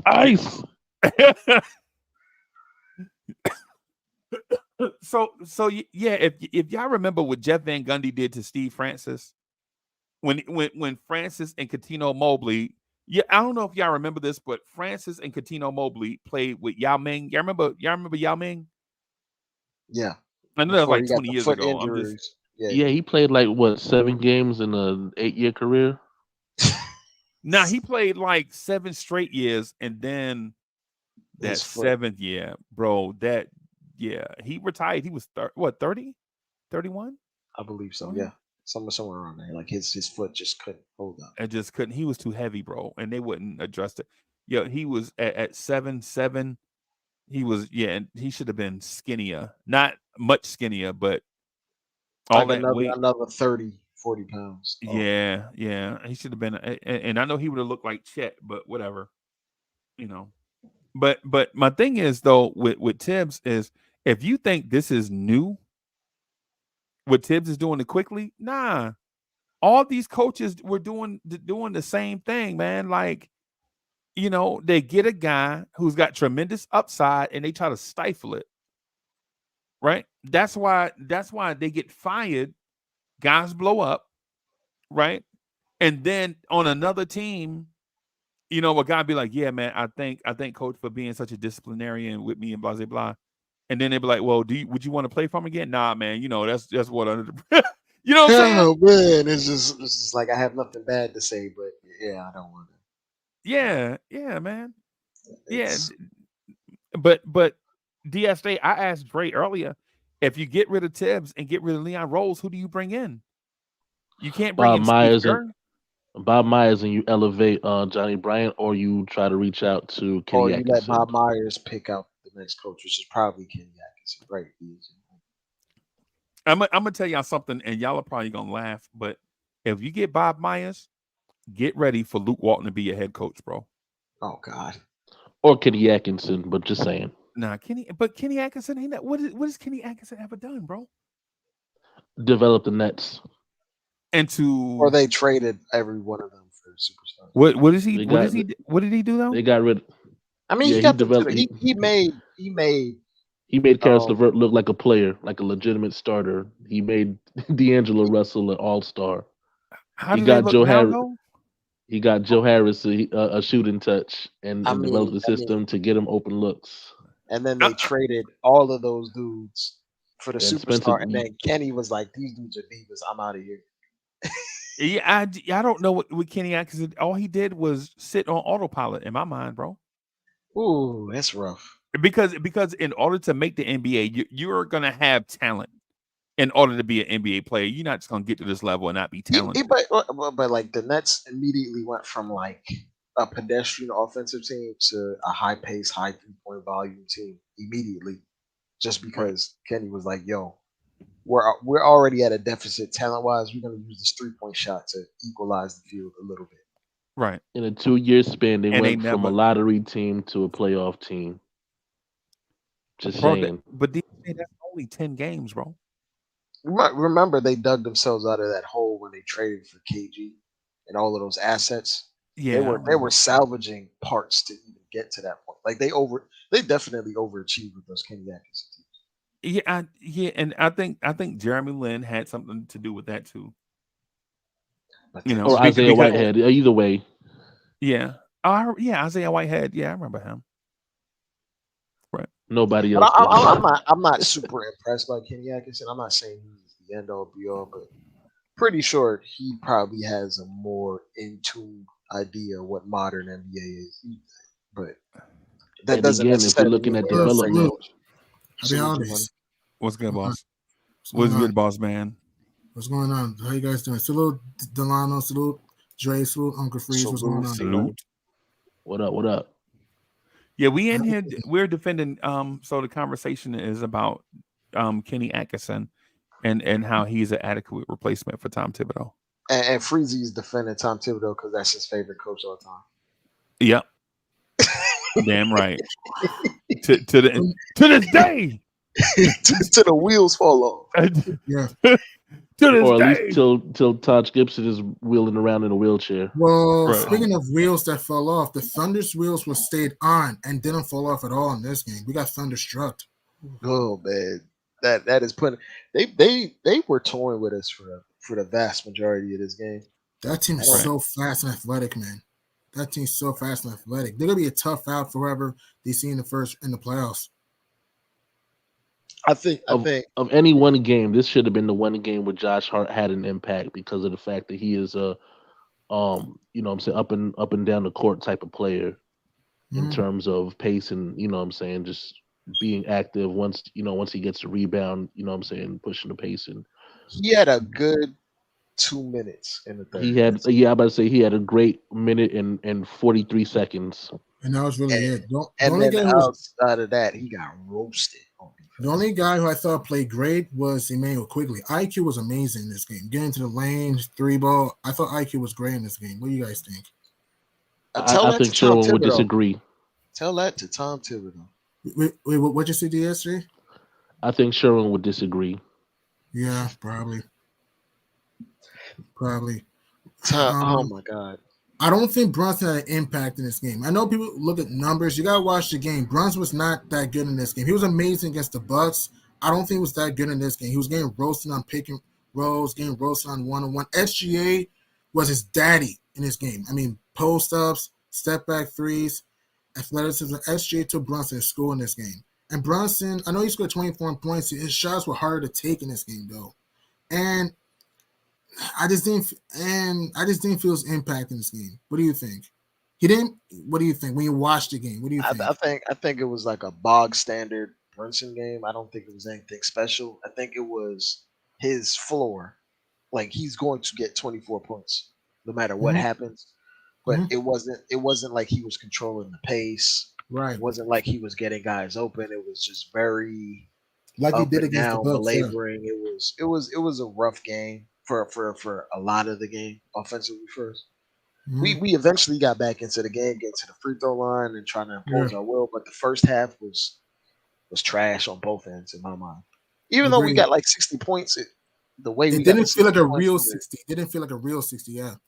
Yeah, it felt like we were grinding the entire way to get to the 60. Then we found something and we slowed them down a bit defensively, and then they adjusted to our adjustment at half, and then they just went on a run, and that was it. Yeah, man. And Tom Thibodeau had terrible rotations. Yeah, Tibbs was terrible with rotations. This may sound a little bit stupid for Tibbs. Why not go use a little bit of Deuce McBride and every 28? At least a little bit. Not a lot. I'm saying a little bit though. Go deep. I would have put. Oh, it's funny, Freezie. I would have tried lineups with Randall at the 5 and just put Deuce in. Yeah, try that. And try to play this jitterbug lineup that they were playing with, right? Right. But right. No team plays over 10 players. Oh wait, OKC just did today. And then they were mixing and matching just to see what we were gonna do at that point. And it's frustrating watching like a guy get out coached. Like Tibbs legitimately fell asleep in the wheel in the whole fourth quarter. The entire fourth quarter, he was asleep. But Mark Donut. But Mark Donut is a good coach. He's a decent coach. He's a good coach. He's a good coach. So, if you're getting a team whose average age in the starting lineup is 23, and they have what, the second or third best record in the West. Second. Yeah, you got to attribute some of that success to the coach because No. you don't have a top 5 defense with players that young unless you have a coach pulling the right strings. Because usually Right. young players are not good defenders. Not Oh not yeah, at oh, yeah, that the age second. cumulatively. Like not at that age usually. But Chet is gonna make a lot of all defensive teams. He might make it this year already. Oh yeah, So he's gonna win DPOY in my opinion. Someday. yeah, He'll win. someday, yeah, for sure. But Athletic, can stroke a good ball handler, can finish. If he can just be more consistent in the post, whew, he's gonna be Yeah, nasty. those are kind words, but man, yeah, that man ain't never gonna win it, bro. I, I I, appreciate y'all being that. I Those are don't know if he's very gonna kind be words. defensive player of the year, but I know he's gonna Yeah, make all NBA defense. so So. some all No, NBA defense. Yeah, right. I think. yeah. 'Cause I I can't think see get him being one a in the better future. defender than Victor Wembanyama. Oh yeah, Wemby is a it's gonna be 1 and 2 interior yeah. defense. Yeah. And Evan Mobley is not bad either. Jaron Jackson, who we forget about, He James just Jackson. won it last year. Woo, yeah. Yeah, he's not. He's Oh, not you a mean a bad modern NBA big that can shoot and play defense? and play defense. Walk and chew bubble gum. Do 2 Mhm. things at once? He's averaging Oh. 21 points, by the way. It won't work. He's taller than 6'9", so Oh man, you're right. Man. Oh, you mean for the That's Knicks? why we Yeah, signed. never. That's why we signed Taj Gibson. Yeah, Oh. I'm yeah. saying get us a nice little 6'9" I power don't know forward. why not get Center. why not get either Larry Sanders, Dwight Howard, or even Larry Hassan Whiteside. Sanders. Good I haven't defense. heard that name in years. Remember, he was athletic dynamo with the Bucks. I know, I but used he to didn't love want that to play show. basketball. Me He just too. didn't want to play basketball. The Larry Sanders show. Larry Sanders was a good player, but he just Let's didn't let's play rerun the show in the Big Apple. Let's rerun the show in the Big Apple then. man. What about Henson? I'm not mind. John Henson is still out here? John Henson. You remember we traded for him. Yo, the funny thing is, UNC center. yo, the funny thing is, we traded for him and got 2 second-round picks, and then traded him and got 2 second-round picks. Wow. Right. So that was one of the front offices first. Back when we thought they were somebody. Switcheroo. Yep. We thought MLB. Yeah, we thought this front office was gonna be something, bro. When they pulled that off, bro, you were like, "Oh, They tricked man. us, Freezie. Y'all Yeah, did. they got us." Whole time in 4 years they haven't really. Well, what about Hassan Whiteside? Would you consider Hassan Whiteside? A lot of these guys gotta want to play. Like we don't even know if they're in shape. Yeah, we don't even know if these. You dudes can't wanna- just say guys that aren't even on the radar. Like Taj Gibson wasn't even in shape, and we still signed him. Mm-hmm. So and you can see it. Yeah, he got waived by like week 2 of the NBA start of the season. Now we just like because we needed a center so bad. Hey, can we just bring Taj back? Oh, good God, Miss Molly. Oh. Yeah.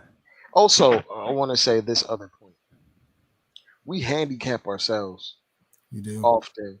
Hartenstein only had 4 points tonight. I don't think we actually intended to use him as any sort of roller with intention to score. Granted, they do have Chet down there, but there are more opportunities to weaponize your big, even if it's not him scoring. We never saw really much of him in the short roll, Freezy, or being a decision maker tonight. Okay. Mhm.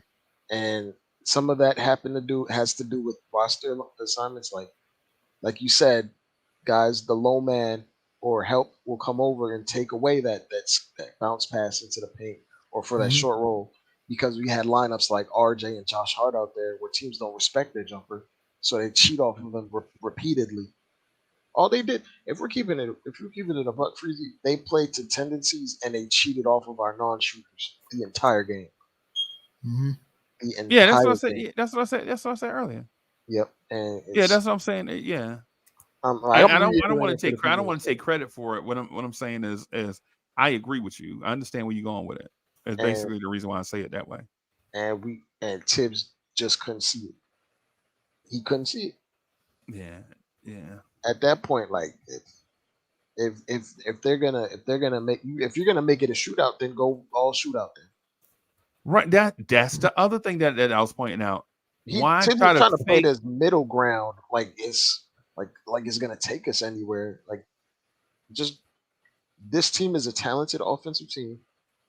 We're also talented offensively. At that point, just go Randall at the 5 and just force their hand. And if they Right. beat us, they beat us. But we're not gonna be a better defensive team than them. So you need to just throw that out the window. Right. Right. And the guy suffering the most from this is RJ Barrett's offense. Oh, by far. The RJ Barrett's offense is suffering the most. It left the building. Yeah. I don't even think it entered the building. Oh. He Ooh. just he came RJ in Barrett's there. offense is through a revolving door, and all it does is revolve around that revolving door. The Monstars take and give RJ's powers between every game. They take it and they give it back every game. Right.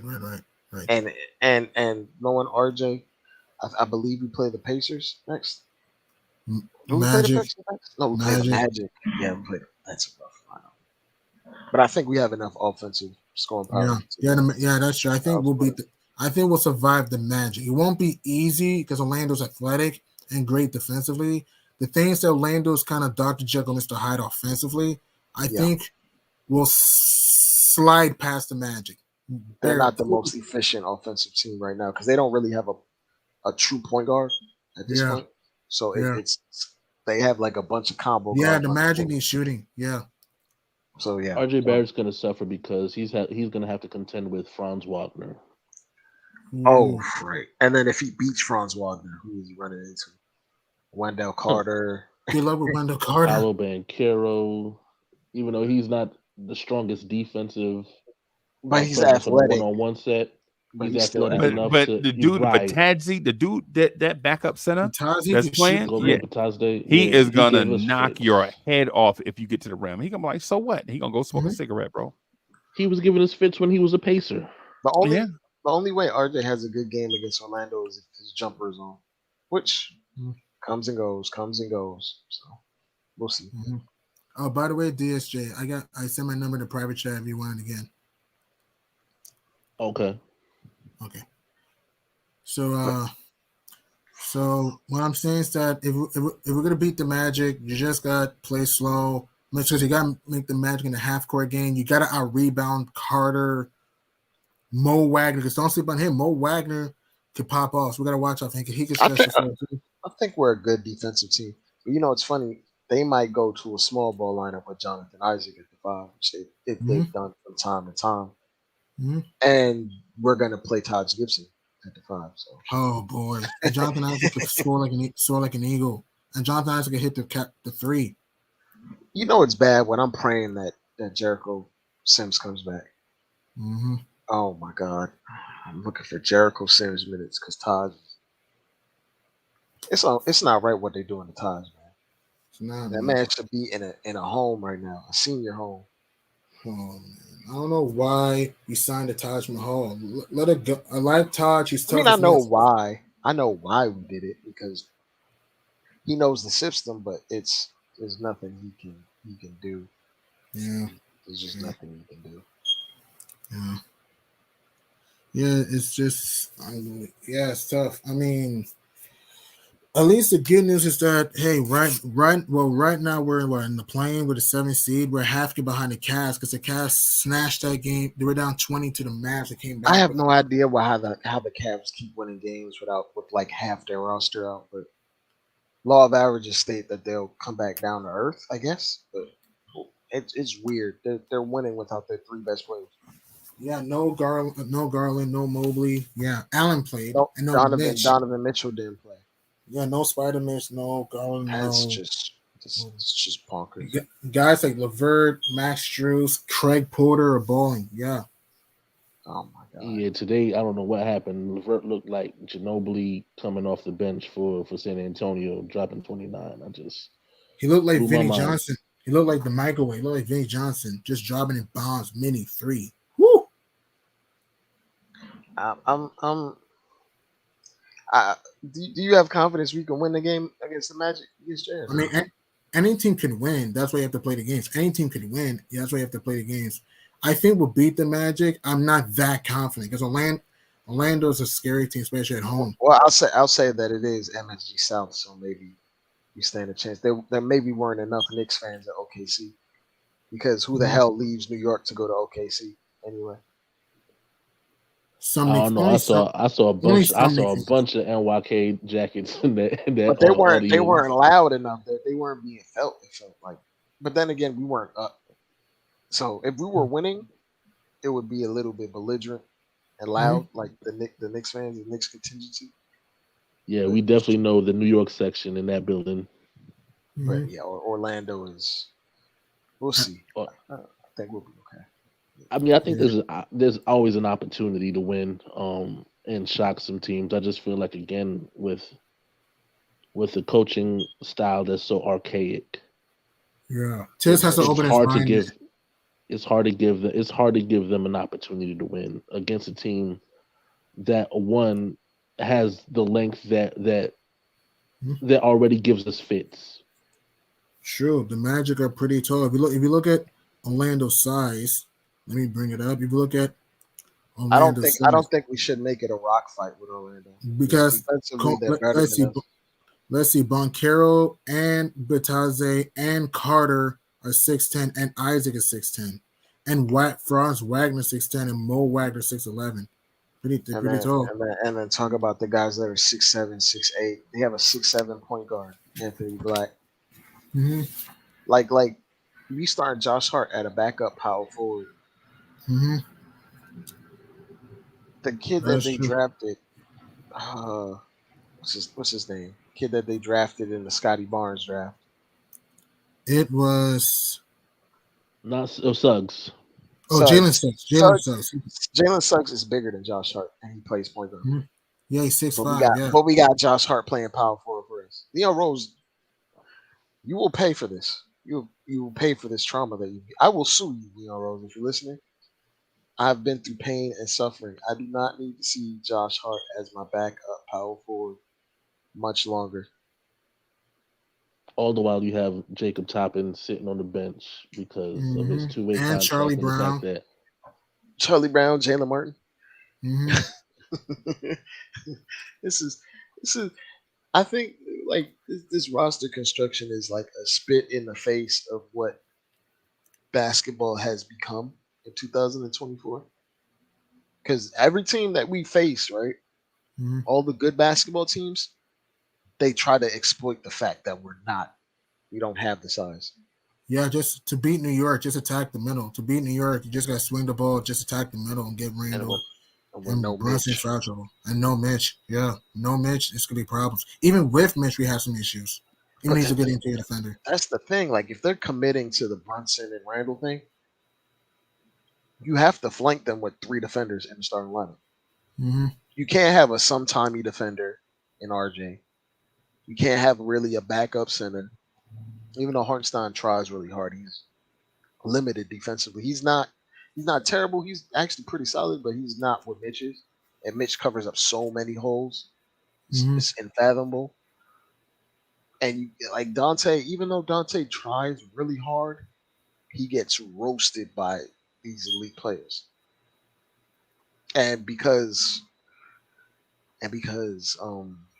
Grimes is just stuck in his head and is a shell of his former self, we don't have that normal point of attack defender that we used to have, that we used to rely on. Even if he would get torched by these elite players, I don't even think he really got torched. They would just get their numbers, but they would never go up there and drop 36, 37, 38 with 10 assists like Shy would do.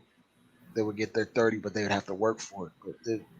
But there's only but so much you can do when you're trying to flank our two best players, and our two best players are, for better or worse, one-way basketball players. At that point, you got to be able to flank them with size and athleticism and defenders. It's like you watch the Nuggets.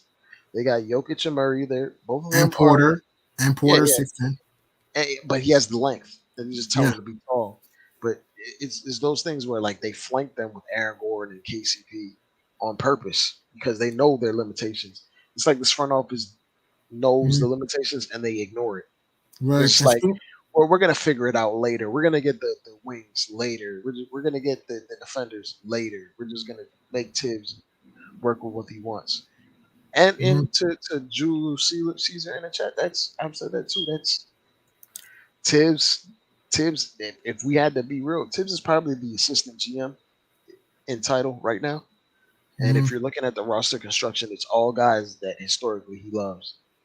Those tweener guards that can guard twos and threes, always undersized, can fight over screens, can try with real effort but not real skill. And this is the end result. Yeah.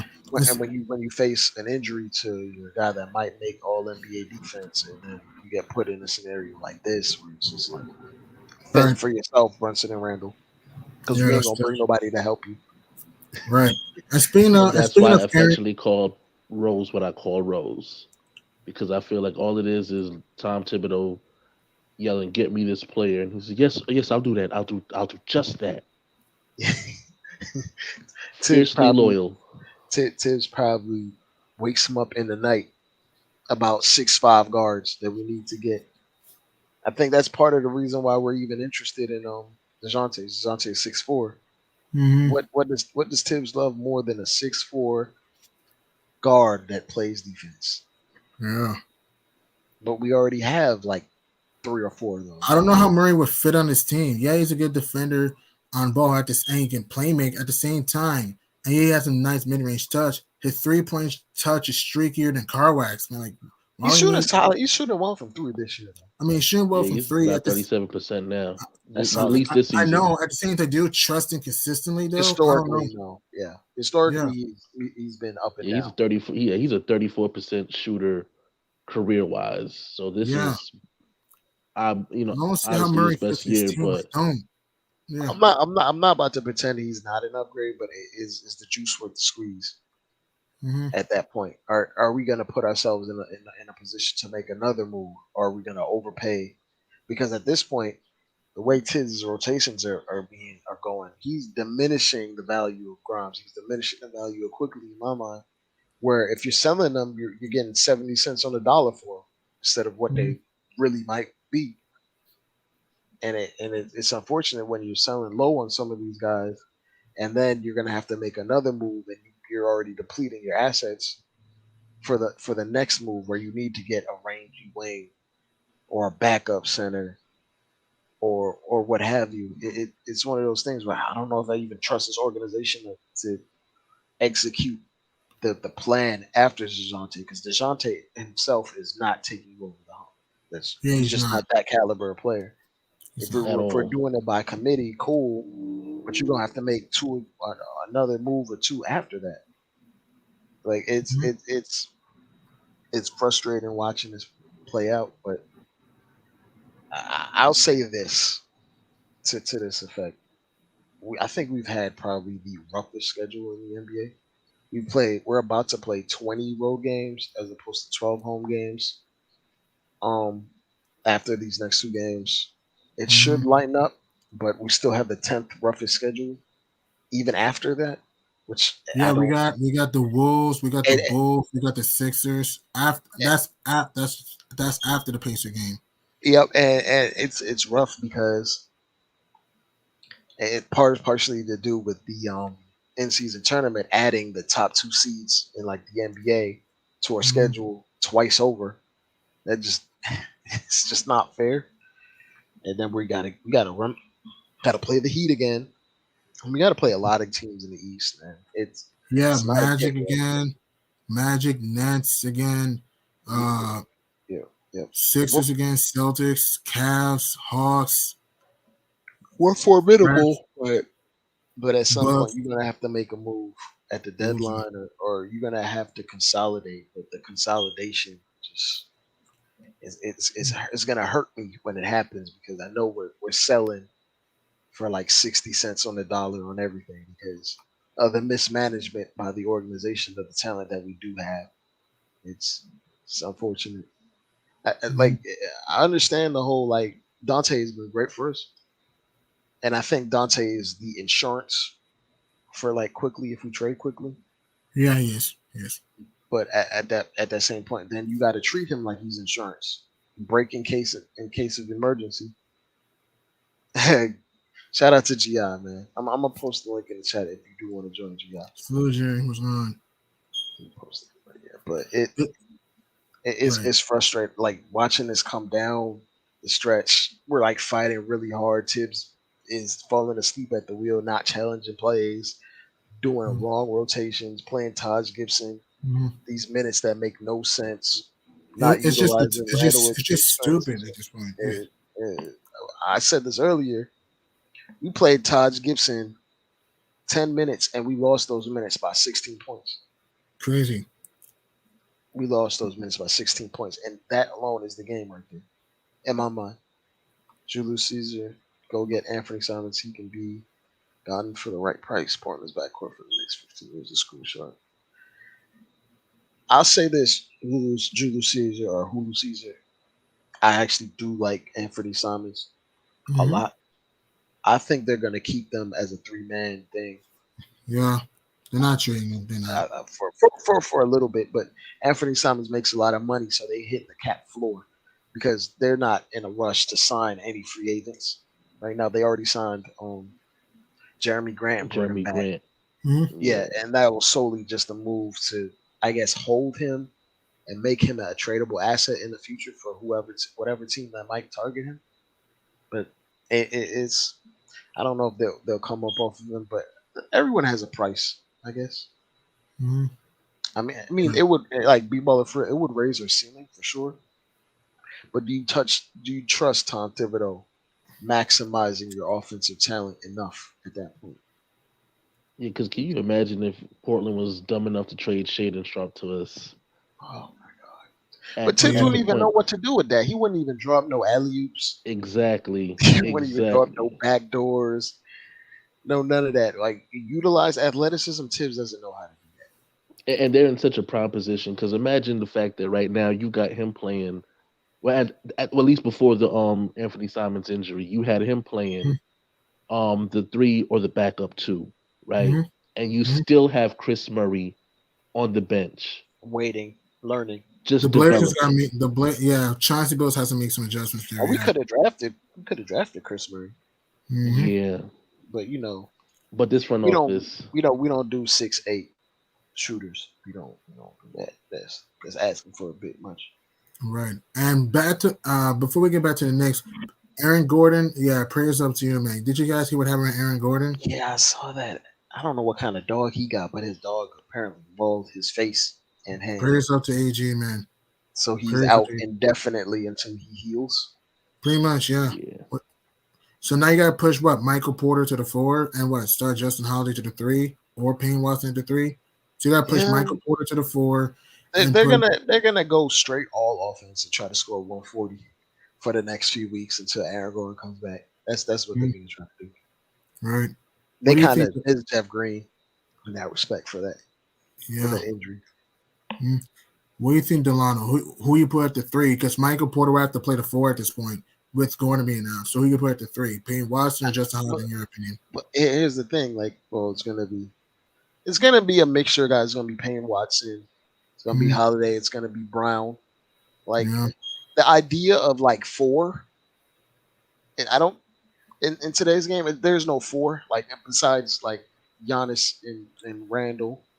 Mhm. The idea of a 4 is kind of it's outdated. It's really like guard, lead Mhm. guard, 3 Mhm. wings, and a center. That's what it is for the most part. Like Mhm. we just went against a team just like that tonight. We went against lead guard, 3 wings, and a center. Mhm. And then we Mhm. went against 2 guards, 3 wings when they went to the bench unit.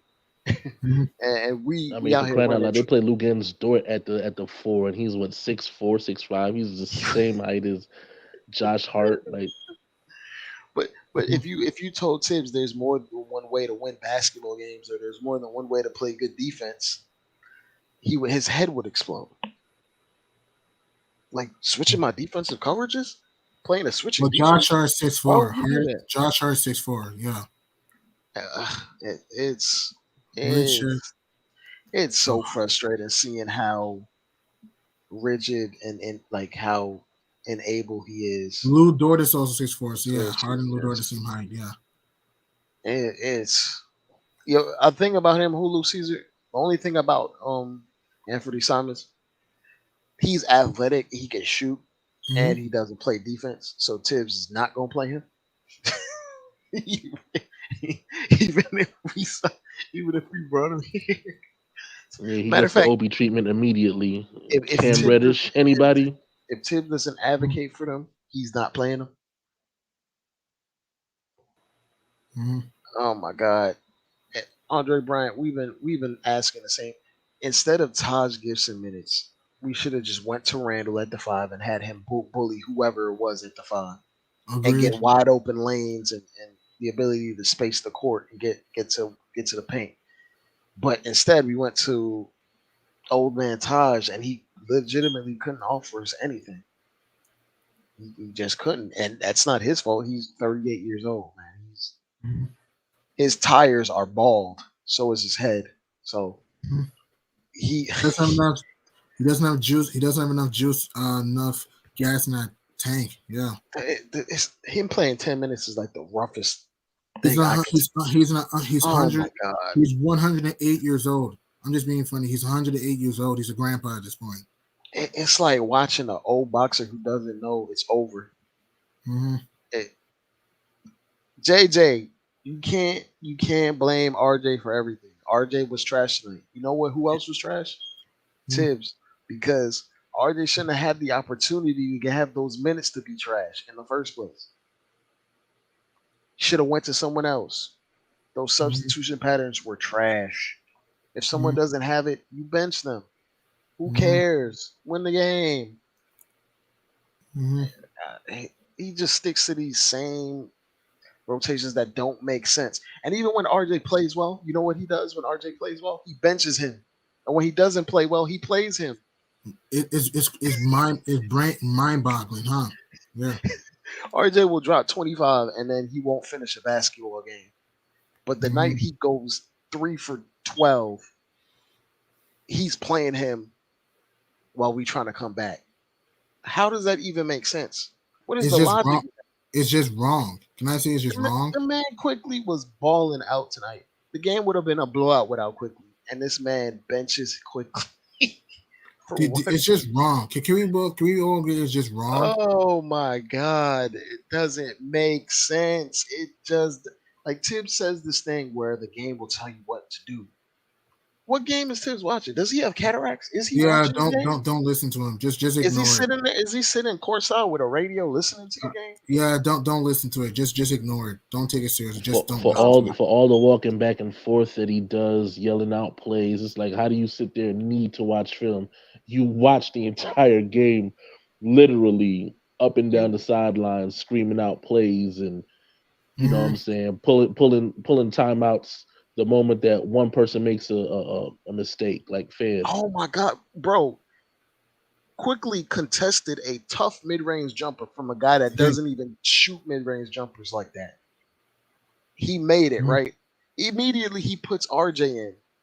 And you know what they do when they put RJ in? They start moving, swinging the ball, and then they get wide open threes. Now, quickly is the reason like teams don't get wide open threes because he's busy hedging and helping and getting back to his man because he's a high IQ defensive player. What the hell is the purpose of bringing RJ back in the game? As soon as they brought RJ back in the game, they made 3 threes. It's Not just even it's on dumb to RJ in me. particular, but the help defense was just non-existent. Mm-hmm. So it's Tibbs. I think Tibbs has just lost his feel for the game, or he's just pushing the wrong buttons. Because yes, RJ was trash. There was a pivot. You had alternatives, and you didn't use them. Every game does not take the same solution. Like Tom every Thibodeau game is wears its those own story. 1993 New Year's. You know those New Year glasses that have the year on Oh the side man, of the, you know what I'm saying, on the side of the lenses and stuff like that. That's what he wears. He wears those glasses, but they're still with a indicative members of only jacket. 1993. With a members only jacket. Mm-hmm. Yeah, he still thinks 8-ball jackets are the wave. I'm saying, but JJ, like RJ helped and left the Williams wide open for three because that's what our defensive principles are. But quickly is a much more what's the word? Like he is just a smarter team defender. Like if you watch quickly individually, just by himself, he's stunting and helping and getting being a low man and then chasing guys back to the 3 point line. He is holding up our perimeter defense damn near by himself. Mm-hmm. And when he comes out the game, it falls apart so fast. It makes your head explode because Mm-hmm. as much as we like Brunson and Randall, they are Brunson tries to be a good team defender. Randall just doesn't really have the awareness. He gives Yeah, the effort yeah, sometimes, but he's just he not doesn't. that, and that's fine. Josh Hart has physical limitations, and he also thinks he's bigger than what he is, so he thinks he can cover guys that are way bigger than him. Like the abuse that SGA put on Josh Hart. God, this it is just not. It's not JJ. It's not RJ. It's Leon Rose holding us back. Because why as a basketball team in 2023 going on 24 do we only have two wings on the team, and both of Crazy, those wings are undersized for crazy. what wings are considered today. Like You know, why is our alternative when RJ is bad Josh Hart? Why do we not have another pivot after that? Like, are we just gonna go Josh Hart and RJ, Josh Hart and RJ, and that's it, and just live with that? Josh Hart is legitimately scrappy dude. he Yeah. got a lot. Hey, wait a minute. Am I hearing that you guys don't like Josh Hart? No, I like Josh Hart. I do. Good on-ball defender. Can I'm play make. saying start Josh Hart over RJ. You can make a case. I'm saying it's I not would no big agree. difference. I'm saying I'm it's not no saying big trade difference. them for upgrades. You mean I Find going somebody from like dumb going enough. like upgrading to first class? I would Mhm. trade them both for Jeremy Grant right now. Well, not my Jeremy Grant. I would trade them both for Jeremy Grant and like two picks right now. It because to me, it's That like matches the money too, by the way. Mhm. to me, it's like you guys are saying, I like SWV over ex girlfriend, right? But if you got to listen to ex girlfriend's album before you say SWV is better. Nobody here, everybody knows Coco, but nobody knows Stacey Francis. Mm. You know what I'm saying? Yeah, no, DSJ, you get what I'm saying? I get what you're Like saying. to me, let's give ex girlfriend a chance, bro. Oh yeah, yeah. You know what I'm saying? Let's get. But Freezer, we tried Josh Hart starting playoff games. You remember what happened? He was trash, Okay. but we Has the started. roster changed very We much? I we guess tried. started with Dante DiVincenzo instead of RJ Barrett and Josh Hart. Is that what you're saying? Oh No, God. I'm saying that maybe RJ Barrett needs a reality check.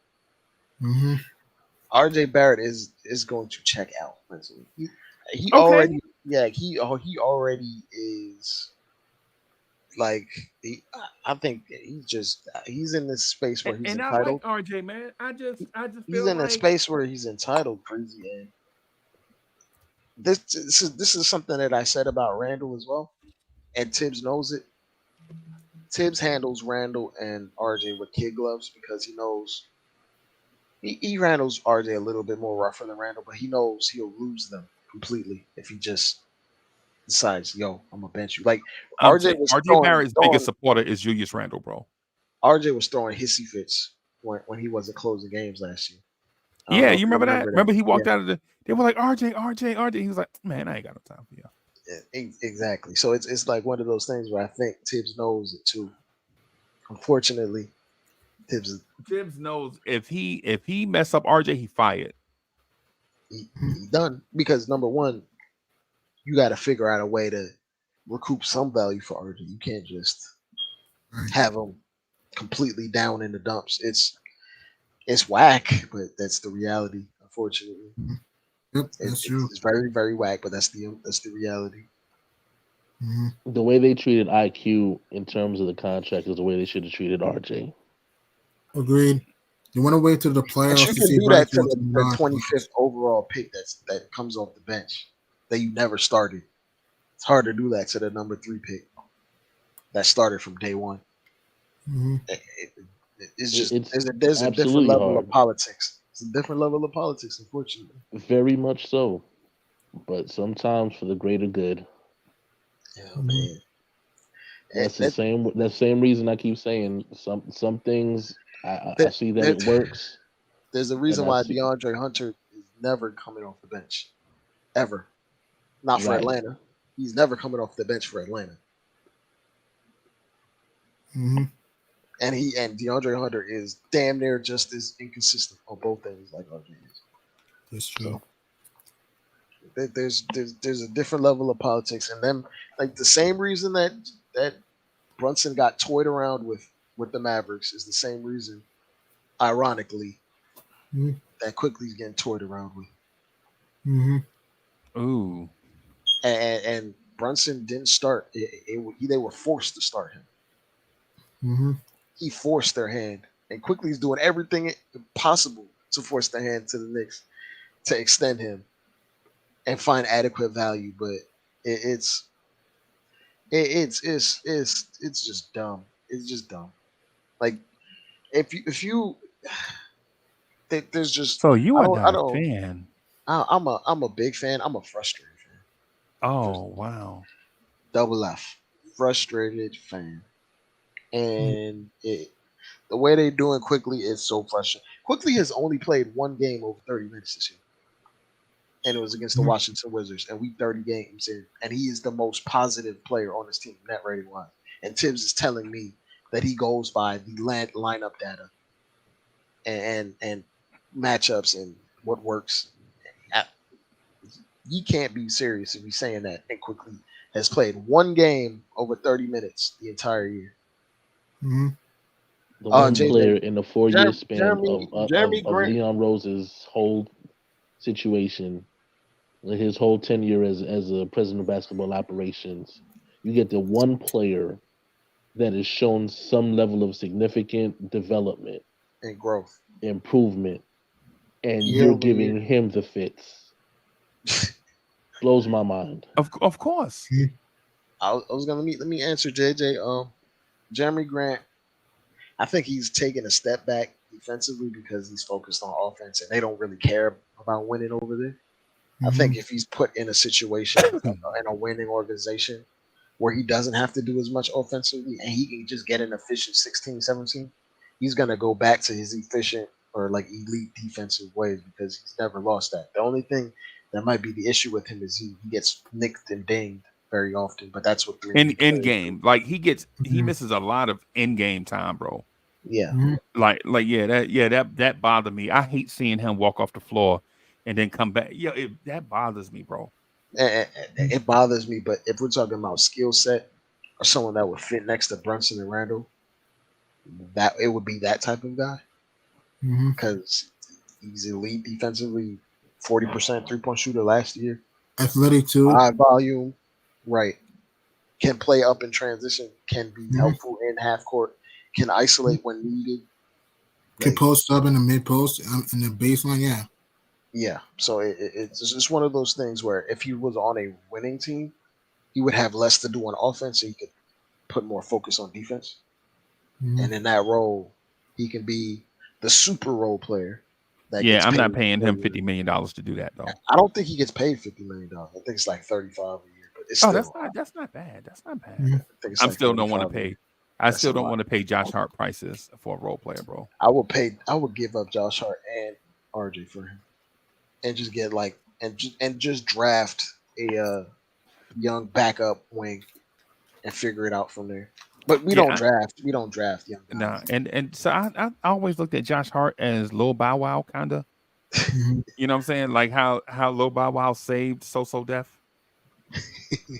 he was the only one rapping still in the mid 2000s on So Def. Yes. Yeah. All I'm thinking is puppy love when I see Josh Hart, bro. Oh my God! It's just like I appreciate his hustle, but some of And it that's why is he's scrappy misguided dude, effort. Unc. for the most Yeah. part. Yeah, and Let what me I at saw him. I saw the video the other day for Puppy Love, and in the video they had grown woman cheerleaders for Bow Wow, bro. That's I'm Mr. telling you, the 106 industry is so shady. That's Mr. 106 reason. You could do no wrong. Oh my God, bro. You could do no wrong, man. Rule number, what is it? Rule number 12,080. Yeah, yeah. Record companies are shady. Record companies are despicable, but Yeah. any conglomerate with a lot of money tends to be despicable. Yeah. But Freezie, how you feeling about the next game with the Magic? How you feeling about it? I heard y'all, man. I don't have nothing. You don't have nothing on it? You're not even looking forward to it? No. You're not even looking forward to the Knicks taking over MSG South? Nope. Knicks just took the soul out of this man, Freezie. Nah, I It's a jolly snap. Oh, wait. Okay. Randall versus Banchero. Yeah, Oh my God. And Carter too. That's gonna be a clash of two titans. That's like Godzilla versus. 100%. Oh boy, here we go with the dinosaur conversation. It's gonna be Godzilla versus. Bully about to jump out of the bushes. Yo, somebody say dinosaur. What's cracking, slacking, Knicks Nation? It's gonna be Godzilla versus Kong Freezie in the post. Well, I tell you what. Randall try to post him up. It's gonna be clashes. It's gonna be fireworks. It's gonna be sparks as soon as they hit each other. Right. I'm gonna play Jay Boogie's joint so that I can get my second win, and then I'm gonna talk about that game. So I'm gonna play this just real quick. right before the new year. Ain't no other squad better on this day than the Knicks. We back. Best time of the year, they say it's Christmas. Little kids can't wait to see it's Christmas. New clothes, new toys, mean it's Christmas. You see the Knicks, we back, we on Christmas. It's so pretty when you can see the snowfall. Their red nose, tell them that it's Rudolph. Chestnuts roasting, the Knicks stay roasting. Tell the whole league we hosting. 12 noon, we back 12 in the 2/5. Biggest tree in the world filled with presents. Little kids, they checking off their wish list. Ho ho ho, we celebrating this Christmas. Jingle bell, first game playing in the garden. Tell Santa we got the whole league watching. Right before we celebrate the new year. James Dolan crossing with the reindeers. Parking decks, they filled with no room garage. When it comes to the flow, this here's eggnog. Best believe your boy, yeah, I'm on my job. Celebrate your Christmas with the Knicks squad. The best place in the world, that backstage shopping. I AD my wrist so you can keep watching. Shopping sprees all over, this is Times Square. Then it's back to the game at Madison Square. Best time of the year, they say it's Christmas. Little kids can't wait to see it's Christmas. New clothes, new toys, mean it's Christmas.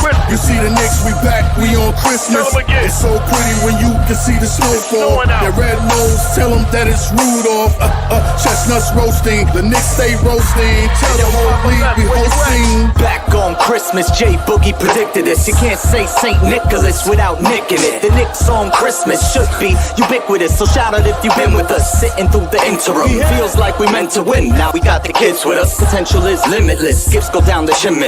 Try to put the Grinch on me. Pinch me, but I'm not dreaming. It's a new reality. New York is in the top seating. Seasons, greetings, Eastern Conference. Defense, the Gardens rocking. Best fans in the game. We don't do the home away split. Catch me at the Staples, baby. I make the sleigh live. 8 gifts pulling up in the Cambridgers. About to lace the garden with a pack of frankincense and myrrh. Can't resist the urge. Knicks set new squad. Time to burn the competition. Sitting by the Eula. Best time of the year, they say it's Christmas. Little kids can't wait to see it's Christmas. New clothes, new toys, mean it's Christmas. You see the Knicks, we back, we on Christmas. It's so pretty when you can see the snowfall. Their red nose, tell them that it's Rudolph. Chestnuts roasting, the Knicks stay roasting. Tell the whole league we hosting. Something wrong with your TV screen if that orange and blue ain't playing on that red and that green. Favorite players, yeah, but Knicks, they forever the team. Shout out the upstairs, trying to play chess with the team going forward. They're making sure the squad is in order. They know we hated on by all opposing reporters. It's torture. New Yorkers, we built for fourth quarters. Show up to the court or prepare for a slaughter. They wanna hate on the Knicks, tell me what that's doing. Get that stuff out of here, shout out to Pat Ewing. 12 noon jump ball, just know we enemies. We tryna bring home the gold back from the 70s. Oh yeah, we back on Christmas, oh no, can it be? Only us Knicks fans know the whole New York energy. If you ain't know what type of tension this is, Knicks Nation, we'll see y'all on Christmas. Best time of the year, they say it's Christmas. Little kids. Yo, that's my joint right there, bro. That's my joint right there. That joint got me back in the joint. I remember the video for it too. Hard. That was fire. Yeah, man. Yeah, man. Yeah, man. That's my joint right there, bro. But if y'all talking about going forward, how far forward are y'all talking about going, bro? Shout out to J Boogie. Shout out to Papa Left. Shout out to Cully. And I'm mad they cut my verse on that, bro. I had a fire verse on there. They told me they only had room for 3 people. Oh man, you should have at least gave a hook or something. Yeah, gave him a bridge. I was gonna come through with DSJ with the fur coat on, or talk your ish on the outro. Yeah, you know I got the R&B coat. Yeah, he gonna have it. Yeah, he gonna have it. Yeah, I was gonna bring coat. DSJ through. DSJ was gonna rock the German Shepherd coat. You know what I'm saying? the fresh German Shepherd. You know what I'm saying? So who got the mink then? Freezie got the mink on? Hey, we ain't got no money for that, bro. We got a budget, bro. Yo, we got you want us to be able to smoke and wear fur coats, bro? I mean, either we could be smoking dirt and wearing dope coats, so we gonna be wearing dirt and smoke. You know what I'm saying? It depends. I mean, you gotta take. You should have hit up Anthony D for the budget. then we'd be talking about this is alpaca. Alpaca. Oh my god! Don't rub that. You gotta. You block that. Yeah, but now if y'all talking about the immediate future or the long-term future, man, it's as simple as this. Orlando is going to be competitive, and they've been struggling lately, right? If we beat Orlando, or if Orlando loses to us, right, it's going to be considered growing pains for Orlando, right? Mm-hmm. If we lose to Orlando, the Triborough Bridge is going to be loaded with Knicks fans ready to jump, bro. Well, it depends. It depends how we lose. If we lose and RJ was trash, people gonna be even more mad. I'm telling you, bro. I'm telling you, bro. If we lose to Orlando on Friday, after the way we lost tonight or last night, however you stated, bro, we are gonna be ready to jump, but we're not gonna jump because we have Obi the next night. Oh my god! Always a back-to-back. It's Saturday, Sunday. Yeah, yeah. No, it's Friday, Saturday. Oh, it's Friday. Oh, it's even worse. Yeah. So we not gonna jump off the Verrazano Bridge, right? You know what I'm saying? It's just we're gonna load up on it. You know what I'm saying? But our saving grace is that we play Indiana the next night, another young team that's struggling. But if we lose to them, it's gonna be rough. It's gonna be crazy, bro. Especially when you got the T-Wolves on New Year's Eve. Don't let right. don't let. Yeah, but let me finish my point because I was building towards this thing. I was listening to y'all. I'm telling y'all, if we go into that Minnesota game on a 3-game losing streak, desperate not to fall back to 500. Bro, we putting heads to bed. We straight out the box. MCs are jumping out shoes and socks. I'm telling you, it's gonna be. But you know what? Somebody might get fired. If we lose 3 in a row and get to Minnesota, and that Minnesota game is competitive,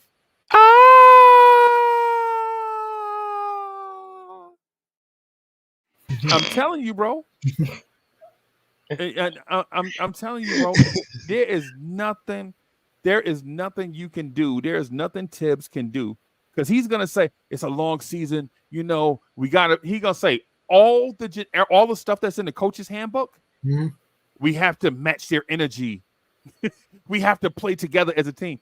Players have to sacrifice all the generic cam responses. Like any of y'all ever played My Career on 2K? Yep. You know the cam responses from the coach come up. all of those are going to come out in Tibbs in real time right there. Tibbs Right. using lines from 1986. Yep. We got to sacrifice. We got to play together as a team. Right. So at what That's when point you know does he's feeling the pressure. He gets super cliche. Yeah. yeah, And so then at what point does Tom Thibodeau just write on a blackboard together? yo, I think they have that in the museum. That's only for like World War III, bro. It's got to be World War III before you stoop to David Fisdale level of motivational speeches. You know what I'm saying? But what I'm saying to you, what I'm saying to everybody is don't get it twisted. I'm not rooting for this thing to occur. I don't want this. In a perfect world, if we lose to Orlando, then we blow out Indiana the next night. Or if we beat Indiana and we lose the next night, you know what I'm saying? We'd be okay. But we can't go into that game, right? We can't go into that game losing 3 in a row and Minnesota is also struggling. And then expect to get our offense back on track against that Minnesota defense. You absolutely can't afford that. And here's the reason why, G-Money. Right. Here's the reason why, right? Say, for instance, that does occur, right? Yeah. Say, for instance, that does occur, right? That scenario, that fallout scenario of three straight losses, whatever. It happens to teams all the time. But when it happens in New York, it gets magnified, right? Yeah.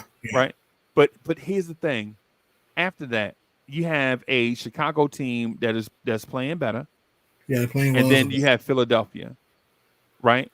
Ooh, and so if you lose those 3 in a row, and say if you beat Chicago, if you beat Chicago, you got Philly 2 days later, right?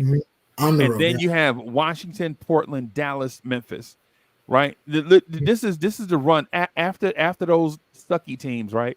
You're gonna have Dallas, Memphis, much improved with Ja, Orlando again, and you know historically Orlando has our number. Defensively, Houston is going to have our number, even though I think we'll beat them, right?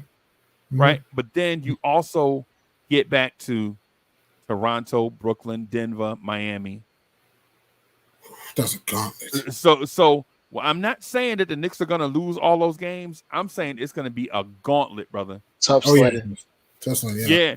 And you don't want to go into that game. You don't want to go into that gauntlet already under 500.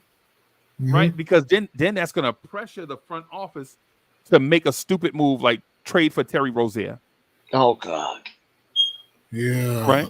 And then cats like me, you already know, bro. If Leon Rose, if your ass trade for fucking Terry Rozier, bro, I'm gonna be on you every day, because I've been told you are saving assets for the right trade.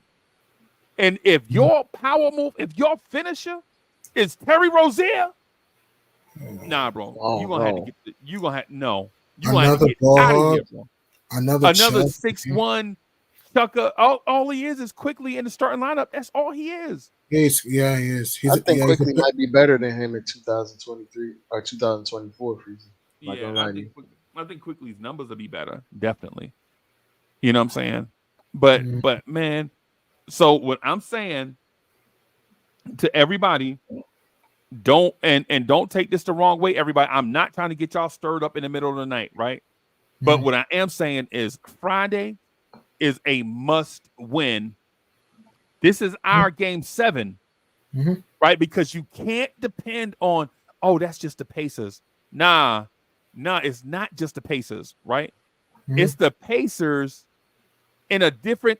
It's the Pacers on the road, and it's a back-to-back.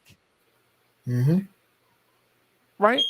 So you got Orlando. You in Orlando, Florida, right? They probably headed to Orlando right now, right? So you got Orlando Friday night, and then you have Indiana in Indiana the next night. Yeah. Right? With some Pacers looking to prove a point. You think Tyrese Halliburton doesn't want to prove that he's better than Jalen Brunson? He would love to. You think Obi Toppin is not motivated, bro? He would Obi's be. gonna try to do an East And don't sleep on side. Ben Mathurin. Don't sleep on TJ McConnell, who's a Nick Killer, or Ben Mathurin, or Miles Turner. Don't sleep on those guys. Bro, I'm telling you, bro.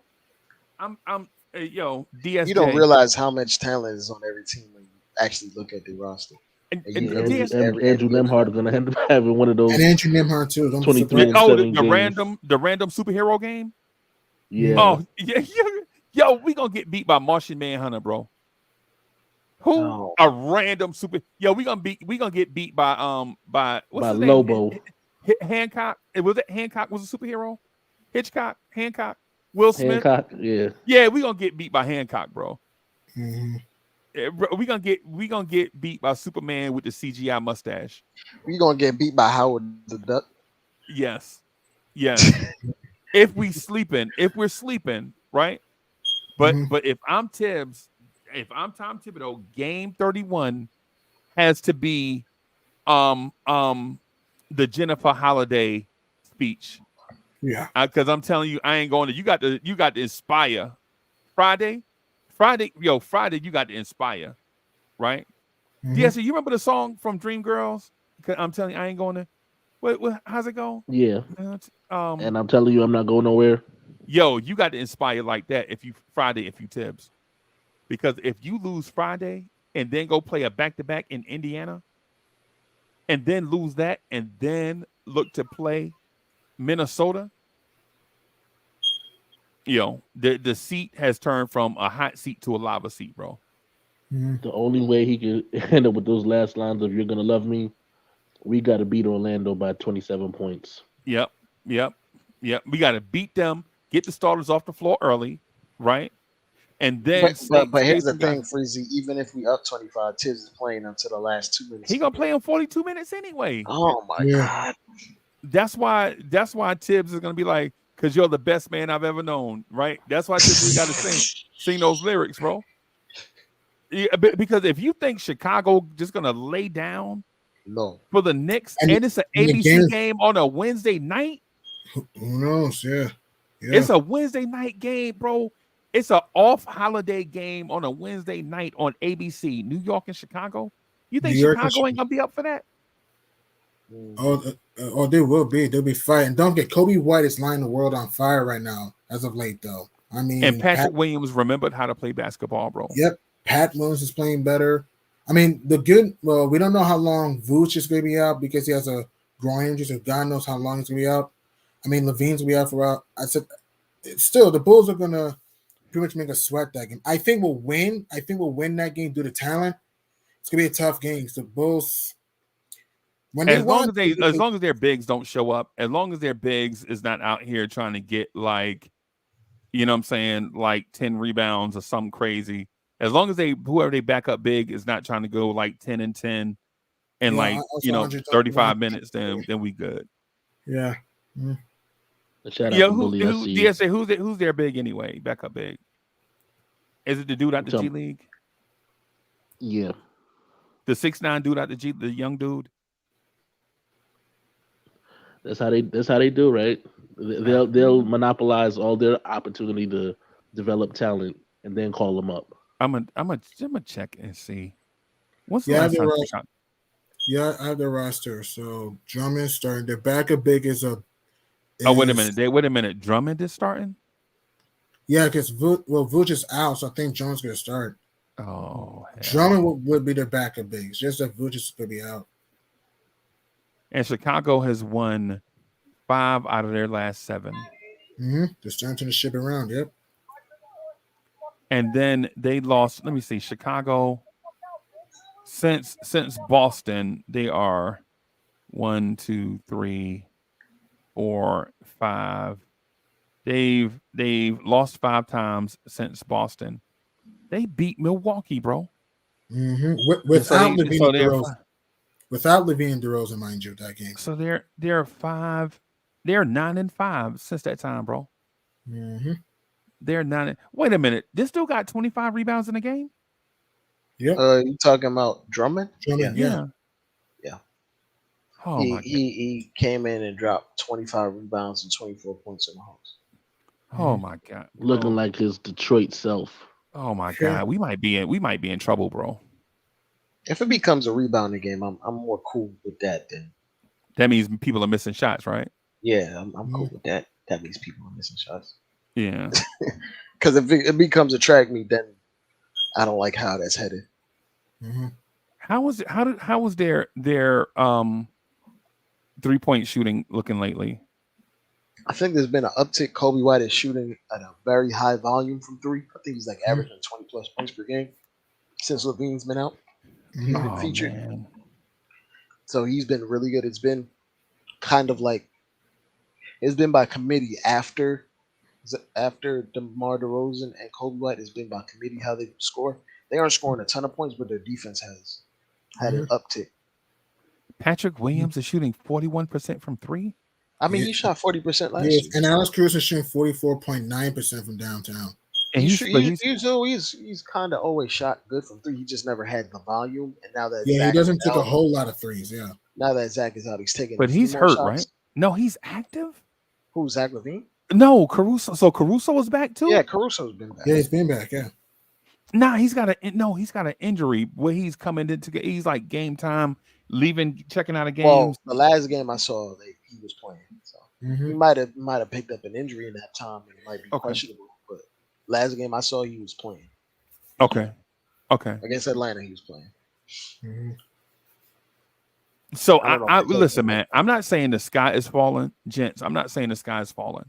It could get But, out of hand though if you don't stay on top of things. but if Yeah. you don't beat Orlando Friday, bro, But you sort of see the cracks. yeah, and The, then the one thing I will say though, Freezy, for the thing I will attribute to Tibbs, even though I don't like it, we're in every game.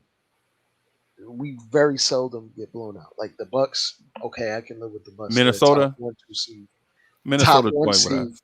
Yeah. top one seed, like top of conference. We're talking about top. Technically, New Orleans kind of tore with us. Technically, New Orleans kind of tore with But that us. was like Yeah. how long ago was that? Like Yeah. beginning of the year.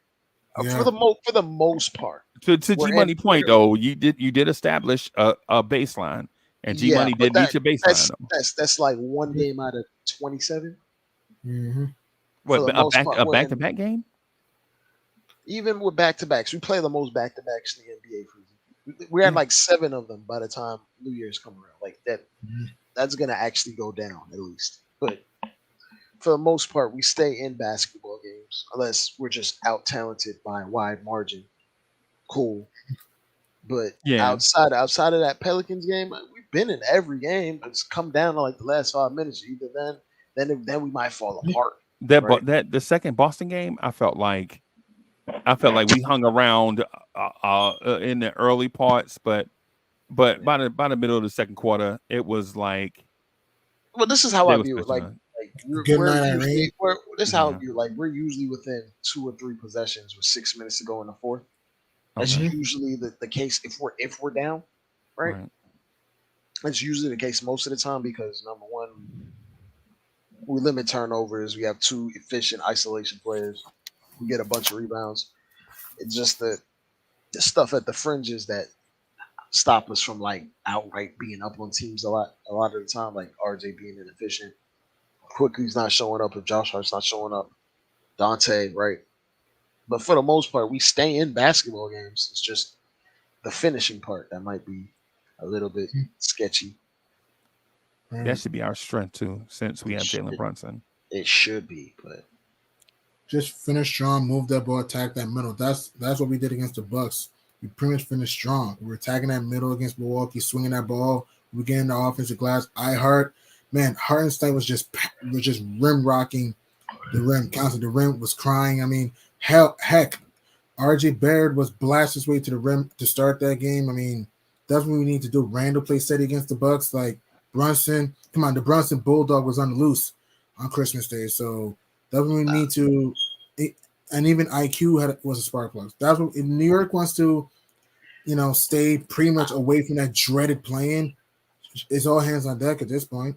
I would be more like Freezy. I would be more worried if we were down double digits all the time throughout games. It's just like we hang around or tie games or going to the fourth in close games. After that, it's execution. Now, yeah, we got to execute, but if we're in games, I'm not too worried about things getting super I out of think it's the hand. opposite, bro. I think you're being too nice. Uh, Right. And the reason why I think you're being too nice is because and I'm gonna use the word acquiesce, but I don't mean it as a thing of weakness, bro. I'm saying it just as maneuverability. Right. I think you're acquiescing because you don't want to speak to the fact that you rarely see the Knicks enter a game and blow teams out from start. Yeah. mm, Because that's the opposite, right? yeah, but Like also like how often do you see the Knicks play a really good team and blow them out from Freezy, start to finish? it's hard to do that when 20 of your I first understand, 32 games are on the road. I understand, bro. But what I'm talking about is the mere fact that the Knicks But only don't great blow the teams do that. We don't do that. We're not a great team. right, right, We're just right. a good team. Yeah, I understand. But a good team against other good teams, still, man. Listen, I don't have a problem with calling the Knicks a good team. My problem is saying that we're so good that we can just hang around with great teams and they pull away from us late. I don't see us as being in that category. But we I won't be see us playing as that great being team. Okay, I okay. see us as at this point. I see us as being a 44 and 38 team. Yeah, around that, yeah. That's where I see us at right now. Right now, would I want it to be 54 and 28? Heck yeah. You know what I'm saying? But right now, if you're depending on Josh Hart to do Josh Hart had 6 assists tonight, bro. Mm-hmm. And you know what that's going to look like at the end of the season when we have our summertime conversations. Man, Josh Hart was averaging 7 rebounds, bro. In real time, those numbers ain't nothing. They don't impact winning, right? That's what I'm saying. Because the summertime, G Money know the summertime conversations. Like when G Money be on his channel and people are getting in chat, and they'll be like, "But Josh Hart averaged 9, 7, and 6. That's good for a role player, right?" No, that's not good for a role player, right? We could have paid Josh Richardson half that money and got better numbers and better defense, right? But we chose not to do that. Mm-hmm. You know what I'm saying? We chose not to do that. We chose to go. Dre, you remember last year when I was begging the Knicks to get Mike Conley and Josh Richardson? Mm-hmm. And then you saw how we lost in the playoffs, right? Well, Josh Richardson is washed, but Mike Conley is still good. Yeah, well, I mean, okay. Well, at the time. You were within your rights for one of those types of players on the team. 100%. Yeah, but when I was telling you this, it's before we got Josh Hart, right? Oh, you could have still got. Y'all remember that? I was saying that in the beginning of last year, like, yo, you need a backup point guard and you need a Swiss Army knife off the bench. We could have got Josh Hart for like 2 seconds, man. Did we really had to give him? We could have got him for Cam Reddish. I mean, we did give him Cam. Yeah, we traded Cam Reddish and Ryan Archie-Diakite. Cam Reddish, Ryan, and the first. And we could have just gave him like 2 seconds or something. No, I'm talking about for Josh Richardson when he was with the Spurs. Oh, but I'm saying you were thinking that after the Josh Hart, right? No. This conversation started around the same time last year. Okay, got you. Around the same time last year, coming up to the trade deadline. Now, mind you, Josh Hart was traded right before the deadline. Remember, like Josh Hart, we got Josh Hart like what, that Saturday, like a week before the deadline. Like the Saturday, and then the deadline was like that Thursday. Mm-hmm. You know what I'm saying? So we were talking the whole time about all these guys that we should get, and when I kept saying Mike Conley name, people were laughing. And then come to playoffs, when Jalen Brunson went to the bench, we had no primary facilitation. Mm-hmm. That's what I'm. If we had somebody just to hold it down, while Brunson went and had a breather, bro, we could have. Man, come on. And then at the same time, when Randall missed game 1 against Miami, I would have loved to see Mike Conley and Obi together. Remember, we had Obi last year too. Mm-hmm. You know what I'm saying? So it like these small moves where they feel insignificant. Like when I said I'd trade Fournier for Chris Paul. People are like, yo, man, Chris Paul, 52 years old, man. Right. Right, but it's a wonder that everywhere he goes, just like Rajon Rondo, everywhere he goes, people improve. Right? Look at Jonathan Kuminga. Yeah. Look at Jonathan Kuminga now. Yeah. Look at Kentavious Caldwell Pope. You remember his stint, him and Rondo in the backcourt? Yeah. Nobody remembers that. They won a championship together, bro. The Lakers, yeah. Yeah, they won a championship together. And then ironically, people are looking like KCP right now, like they wish Grimes could be that. You know what I'm saying? That's why you bring in because we're throwing away money in, bro. We're throwing away the Fournier money. Right? Yeah. We're 30 games Burning in. it. Yeah. So why not? Why not? Look, man, why not take the chance on Chris Paul, bro? You know what I'm saying? Let RJ Barrett and Quickly and Grimes get some tutelage from a Mike Conley, Chris Paul, because the thing that they've never had, right, is a veteran teacher. Derrick Rose is a veteran player, right? But Derrick Rose doesn't teach people like that, bro. Derrick Rose is the most Derrick Rose I've ever seen of a Derrick Rose in my life, bro. Derrick Rose is so quiet and belligerent at the same time. Like you yelling at Derrick Rose, he just gonna walk off. I ain't got time for that.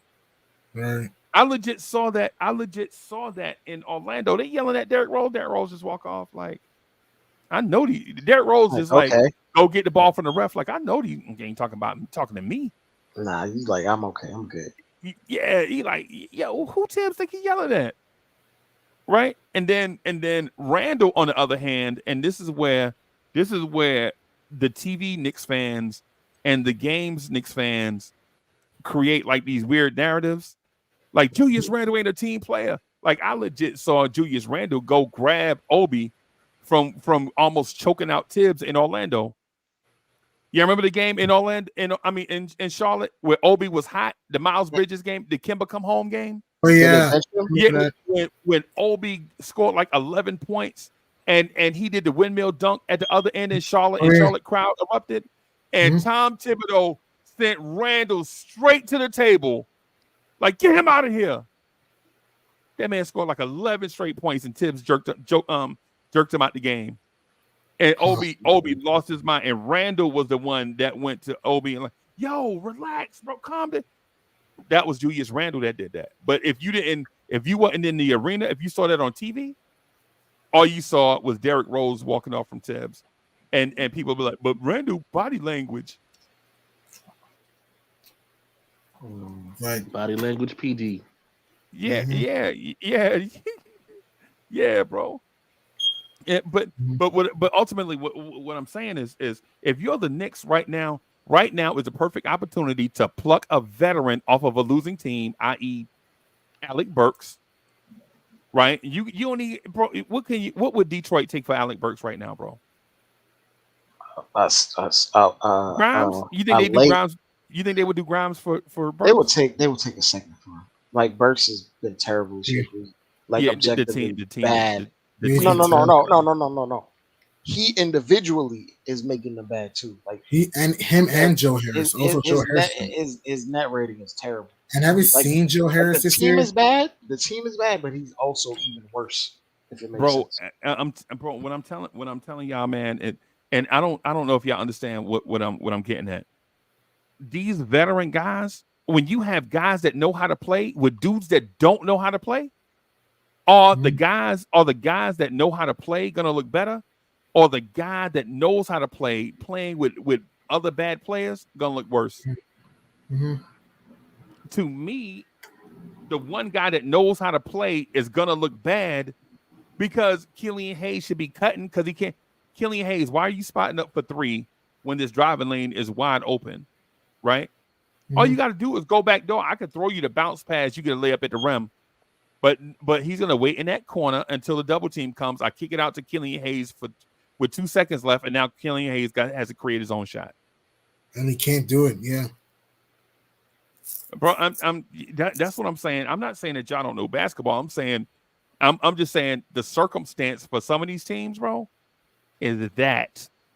And Joe Harris been awful for the Pistons this year. Yeah. Bogdanovich, bro, you can't put Joe Harris and Bogdanovich on the floor at the same time because of Yeah. defense. Defense, yeah. Yeah, If that's they true. provide shooting, but defensively, if one of them dudes shoot and miss, it might be a 6-point swing in a game. Mm-hmm. Right? If one team makes a three, they come down and miss their three, Mm-hmm. and then you go back on defense, that's a 6-point swing on a team that has only won 2 games. You know they're not digging out of that hole, bro. Mm-hmm. What I'm saying is this: if there is a talented player out there on San Antonio, a veteran, I say look into go getting them.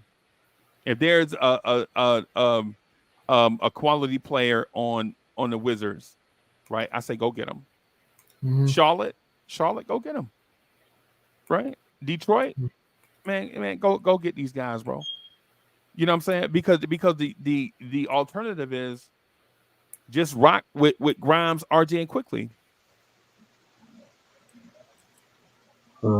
And the thing too is if you don't, right, people, we cruising, right? We cruising. We legit have 6 weeks to the trade deadline, right? Mm-hmm.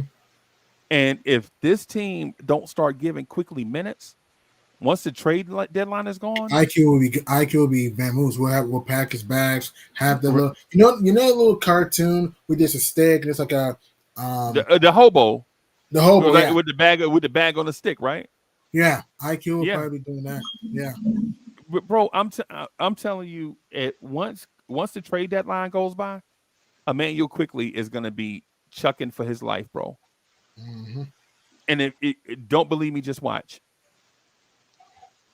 Right? Don't believe me, just watch, bro. If Quickly is still here at the trade deadline and Tibbs is giving him 18 minutes a game, that man gonna be putting up 30 shots a game, bro. Tibbs is gonna legit have to bench him in order for him to stop shooting, bro. Look at Knicks Nation. Knicks Nation says Kevin Porter and Miles Bridges. What about that? Would you want Kevin Porter or Miles Bridges? No. Okay. And the reason why is because neither of them have been impactful enough on a winning team in order for me to deal with the baggage that they bring. Good point. Like if we're talking about former All-Star, okay, so for instance, if we're talking about New Jersey trading for Jason Kidd after a couple DUIs, then in that scenario, okay, you know what I'm saying, he made a couple of mistakes and he's because I think in Phoenix, Jason Kidd got a DUI and an assault on his wife, right? They trade him to New Jersey. New Jersey's like, we'll take him because he got a couple of things, but he's still super talented. Kevin Porter Jr. has never shown anybody that he can impact winning ever. Yeah, and Kevin Porter's a turnstile on defense. Yeah, that's true. Right. And it's a chuck too. He was also kind of a chuck. Yeah. Yeah, and Miles Bridges has never shown you in stretches that he can be the team, the one piece to the puzzle with all his natural ability, because his natural abilities are there. Miles Bridges can be a 4-3, maybe a 2 in positionless basketball, right? Maybe, right? But he's never shown you that he's put all that stuff together where he can be the positionless basketball guy. Right? The dude is 6'6", 6'7", 220? Something like that. But he's never shown you. Playing for a coach that doesn't develop. Another one of those. Yeah. He's got skills and such, but he's not worth the New York media 30, 50, 100 deep every time Miles Bridges slaps a cup. You're like, Coach, did you see Miles Bridges slap a cup? And you're like, oh, God.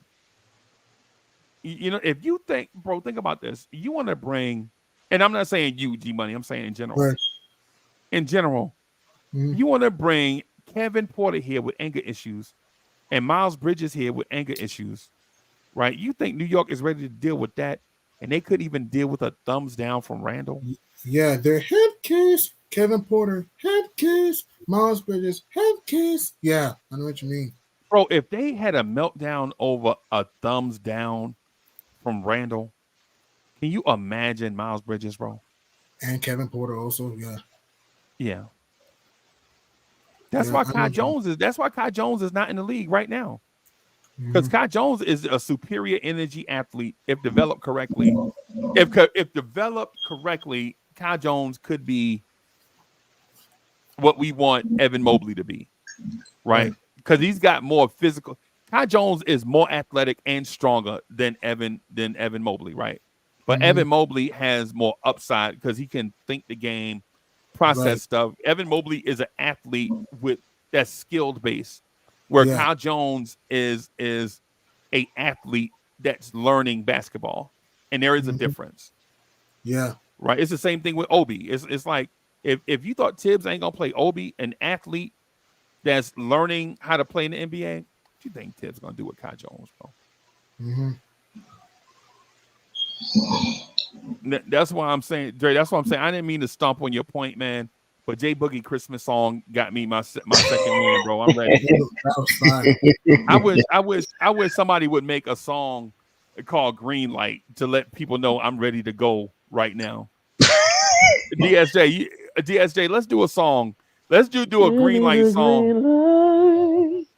I'm ready to go right now. That's what that's Y'all what I must be need. trying to get sued immediately. Yeah, well, I mean, what other way is there to get sued? You know what I'm saying? Yeah. So, Man. yeah. So my thing is when you talk about the Knicks' immediate future, or if we're forecasting past the near future, I think we're in that weird rock and a hard place scenario where you don't want to sacrifice all you got for a short-term fix, right? Yeah. At the same time, if you don't fix this short term, you might be watching somebody else perform your job. Also, yeah. Yeah, so you see where I'm going with it? Yeah. I don't know if the Knicks can take a stretch of 5-15 over the next 20 games. No, you don't want to, especially in the jungle in the Eastern Conference. You don't want to be playing musical chairs in the East. You want to try to get that top 6 seed. Right. And if the Knicks think about it, if the Knicks go 5-15, right, in Hmm. this next stretch, they'll in theory be what, 7 games under 500? Let's see. That's Let's see. that's not a death sentence, right? So that, yeah, let's see. New York is 17-13. They will go 5-15, 22 and 28. 6 games under 500. So there'll be 6 games. That's not a death sentence, right? No, not But really. but when you showed your fans a glimpse of hope and you get dealt with that, you get dealt that, bro. Right. Yeah. No extensions. That's We why can only hope. that's why Friday, bro, you gotta win. And yo, Tibbs has got to pull out his best motivational speech for Friday, bro. Hmm. He's got to, because if they lose in Orlando, and I know it sounds like I'm saying the sky is falling, no, I'm not saying the sky is falling. What I'm saying is the sky might be falling if you don't pay attention. Hmm. Right? There'll definitely be cracks in the ceiling. Yes. Oh, with a feeling. Crack in the ceiling. Is that a drug song? Wait, say it again. I'm not inclined to answer that question. Okay, because DSJ, I found out the other day that this song by Cameo Candy is about drugs. Ah, Of course. I did not know that, bro. I thought it was about girls. Listen, I was about a year ago old today when I found out about that, and I was upset at my brother for putting that on, putting that in my head. Oh boy. That Candy was about drugs. Oh my goodness. Because when he started referencing the verses and the lines in the verse, I was like, man, shut up. Just shut up. Stop ruining what I heard all these years. Oh my goodness, bro. It's Dre. So what do you do to prevent this skid that may occur? Stop ignoring the lineups that work in favor of ones that don't work. We can talk about like how Tibbs completely ignores advanced analytics unless it supports a lineup that actually he put together in his head that he thinks works. Mhm. Like he will he will intentionally put out a lineup that might check a box in terms of like, oh, we might need rebounding out there, so we're gonna put in Josh Hart, even though Josh Hart and RJ have never meshed at any point, and he'll put that out there to match a box that's something that's happening in the game, and you have ultimately you have to put out your best five, your multiple best fives. If you have a secondary unit, that's you got to acknowledge that. But in Tibbs's mind, like you do the advanced analytics, like yo, RJ and Josh Hart have never worked. Never worked. It has never Hey, worked. Dre, you got some static in the joint. Is that us? Dre, try to go to a different location so you can we can hear you better. That should be fine. I'm good, Yeah, right? yeah. It Okay. was it was scratchy for a little bit. You good now though? Okay. Yeah, but you gotta go in favor of playing the lineups that work. Like lineups with RJ and Hart don't work. The lineups with RJ and Quickly work. Lineups with Hart and Quickly work, right? But those two guys do not mesh together. There has to be overlap.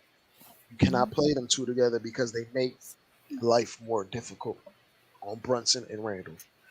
Both of them are not guys that you can respect from the perimeter, and they just clog up the paint, and then that just stalls our offense, and then we just look terrible and incohesive for stretches at a time. And then Tibbs will see that it's happening and not react to it until it's already too late, and they're already on a 12-3 run, and we have to come back from a deficit that we should never even been in the first place. I think Mhm. think Tibbs is very hard headed, and I think there are opportunities for us to win games. And I think just because Brunson and Randall are so talented, and we play at a slower pace than most teams, Hmm. we'll be in a lot of games just by the nature of that, just limited possessions and us being a good rebounding team. But I think we have to put out the optimal lineups. You have to figure out a way to get quickly to 28 plus minutes because him at just 22 minutes is helping us win, and he's not even playing half the game, and Mhm. he's helping us win. At, and he's been probably the most effective player on the team, regardless of if his shot is going in or not. Mhm. He makes Brunson's life easier. He makes Randall's life easier. We have to figure out ways to get him on the court more. And if it has to happen with taking Dante's minutes down 1 or 2 minutes, taking RJ's minutes down 3, 4, 5 minutes, taking Hart's minutes down a few minutes, so be it. But you need to figure out ways to utilize your best lineups. Otherwise, we're gonna be stuck behind the eight ball because we're just treading water with these lineups that Tibbs is putting out, and we need to be a little bit above treading water. We need to be on some stilts, man. Like we need our boots not soaked. Right. Otherwise, when we start facing these good teams, we're gonna be drowning Mhm. Yeah. because we keep going to these lineups that don't work. They've never worked. And in Tibbs' Right. mind, in Tibbs' mind, it's like, okay, I'm seeing, oh, we're struggling to guard point of attack. Okay, so I'm gonna put in this guy in favor of another guy that might just be a better fit because he values this like you mentioned, Freezy. He values like trying to be in this middle ground of being a defensive team. But if the best lineup is outscoring teams, you Right. got to go with the best lineup. It doesn't matter that you're giving up 125. If you getting 135 up, it doesn't matter. Win The games, point is win, right? yeah. But Tibbs wants to win on his own terms, Mm. and that Tibbs wants to win on what he views as the ideal way to win over the course of NBA history. Unfortunately, when new data comes up, the NBA isn't played the same way. No. No, it's not played. One of the common things I think we are told as content creators, what we're told often is that we don't understand what's happening in the moment. And so what I'm going to tell you as the person watching a purveyor of information is that information changes every day, Mhm. right? Every day. So we have to change not only the way we speak about it, right? but the way that it's dispensed, right? You Mm-hmm. can't be knee jerk for one, right? So if what's the guy name from the Lakers, Torian Prince? If Torian Prince knocks down 8 threes against the Knicks in a game, that doesn't make him a 3-point shooter, right? Because that happens to us a lot. Dean Wade. What's the Spanish point guard? The Rick Spanish point guard Rubio. that was just throwing up threes against us one year. Ricky Rubio. Ricky Ricky Rubio. Rubio. Yeah, 37 Yeah. that game, yeah. And 11 dishes. Yeah. Yeah. So we can't just go out here and say, oh, the Knicks perimeter defense suck, and Ricky Rubio is an all-time. So what I'm saying to you is that there's a baseline for offensive ingenuity in the NBA right now. Some organizations embrace it but can't do anything about it because they don't have the personnel yet. Right? Others dismiss it because they feel like basketball has been around for 200 years and the trend will come back to the mean. It's a fad, like what Dre said. Right? And then there are others that have the personnel to do it, but are in situations where if they take any risk, the entire organization could be cleaned out. Even the players, the coach, the front office, even the owner might sell. Right? And so if you're listening to us that do this thing here, we try to talk to you about the simple things up front because we have to dispense it the right way. Can't beat you over the head with it, right? Can't beat you over the head with Tom Thibodeau was outdated. Right? But as a listener, right? As a listener, what we should understand is the Knicks have 2 really, really good players. Right? Players 3 through 17 or 3 through 18, including the 2-way contracts, are all alphabet soup. And some in the alphabet soup are going to be maybe some chicken chunk, and other is just going to be the letter W. Right? Right. And so but the point that I'm getting at is when you hear me talk about Tibbs and his drop coverage, the scheme, ice pick and roll, and the drop coverage on pick and roll. Yeah, it doesn't work. Yeah. And it doesn't work for a couple of man, listen, it doesn't work for a lot of reasons, right? For one, why are you dropping if the guy at the rim is Vucevic? Sure, he can score down there, but he don't love being down there. He's a perimeter shooter, really more like a 3 or way more top of the key 3 or mid range. So why now if it's Dwight Howard down there, I dig it, right? If it's Shaq down there, I dig it. Right? But a lot of these bigs now can't even finish at the rim. I mean, legit, it's a epidemic of poor finishing at the rim by bigs, bro. Did y'all see the Hartenstein 1-foot layup tonight? Oh boy. Hartenstein missed a 1-foot layup by 3 feet tonight, bro. If you in drop coverage, why don't you just recover to him? Because he's not a great finisher. Dre, I'm saying know your personnel. Yeah. Know your personnel, know your strengths. Team. Play to your strengths. But what he does is he tries to make everyone play in a particular role, regardless of what their normal skill set is. Like Hartenstein has to fight to show his own personality within his game off the cuff. Right. Like he has to. All right, peace, y'all. Yes, peace. Peace, Delano. You got my number and my channel. Peace, man. He has to basically on the fly, like do these passes and things that aren't intrinsic to our offense because we don't give him the ball at the elbow or on the wing and tell him to be a decision maker. We don't accentuate what he already does well. And we tell him to be Mitchell Robinson. That's what and the other thing to it is you don't have the personnel to play Euro ball, bro. When he catches it, bro, you like nobody is cutting back. It's one thing if it was Vlade Divac and Peja Stojakovic, right? But it's not that, bro. It's Vlade Divac and Bruce Bowen. You gotta, you know what I'm saying? That's legit what we putting out here. We putting out That's template coaching.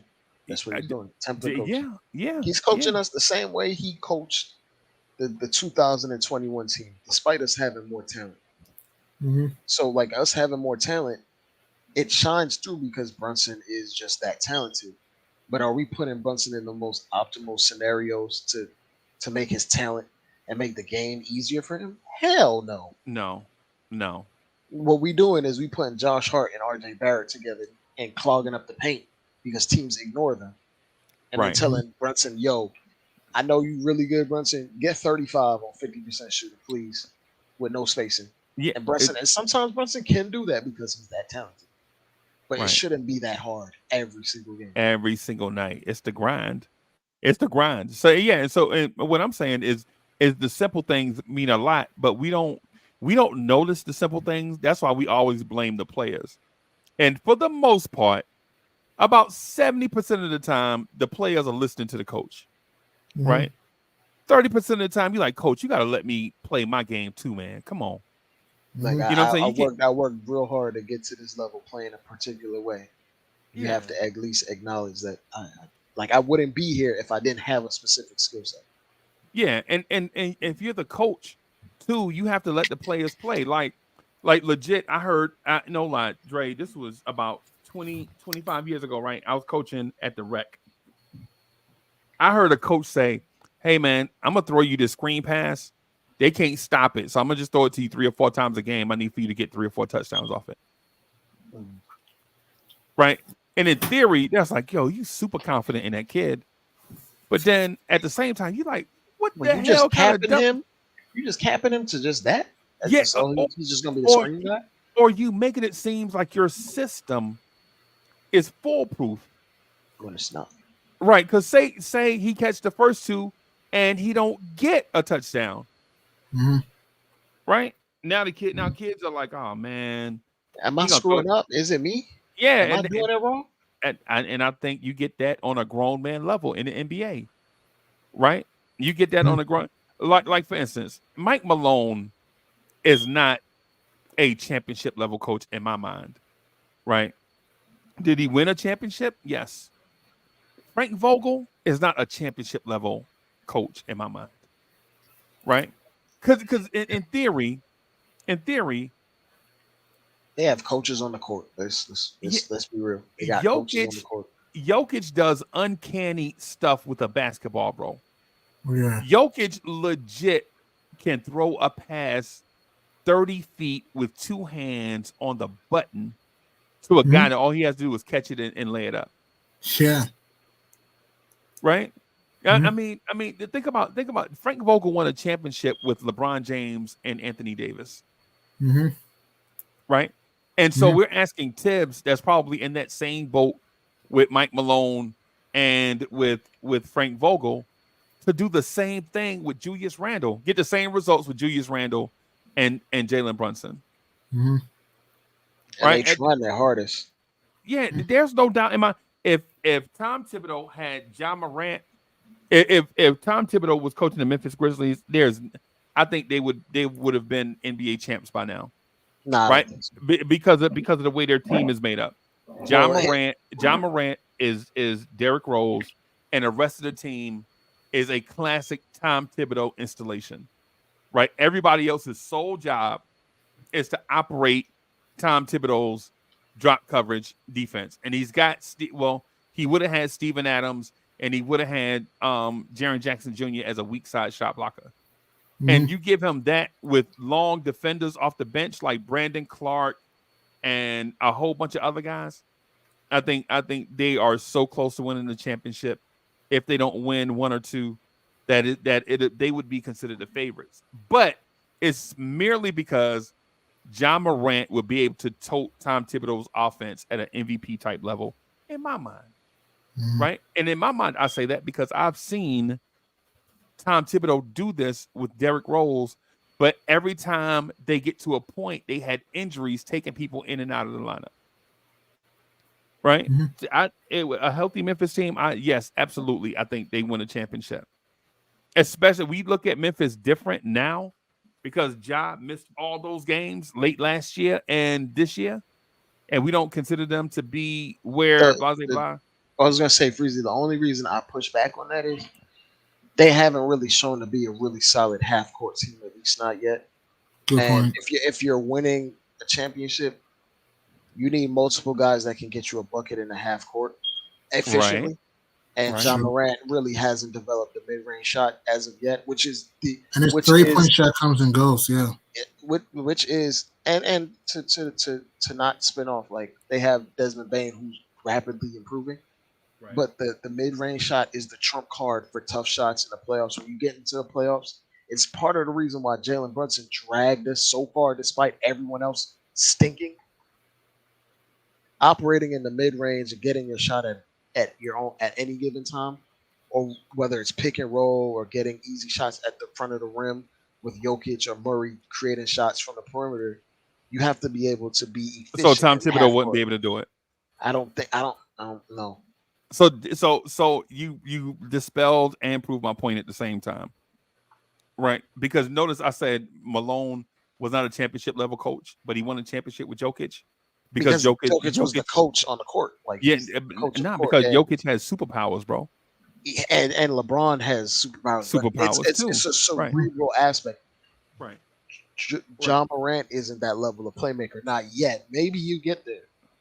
But I don't see him looking awfully impressive with him back, bro. They look good when he's back, but they're not winning the title or coming anywhere close to it. And they don't have tips.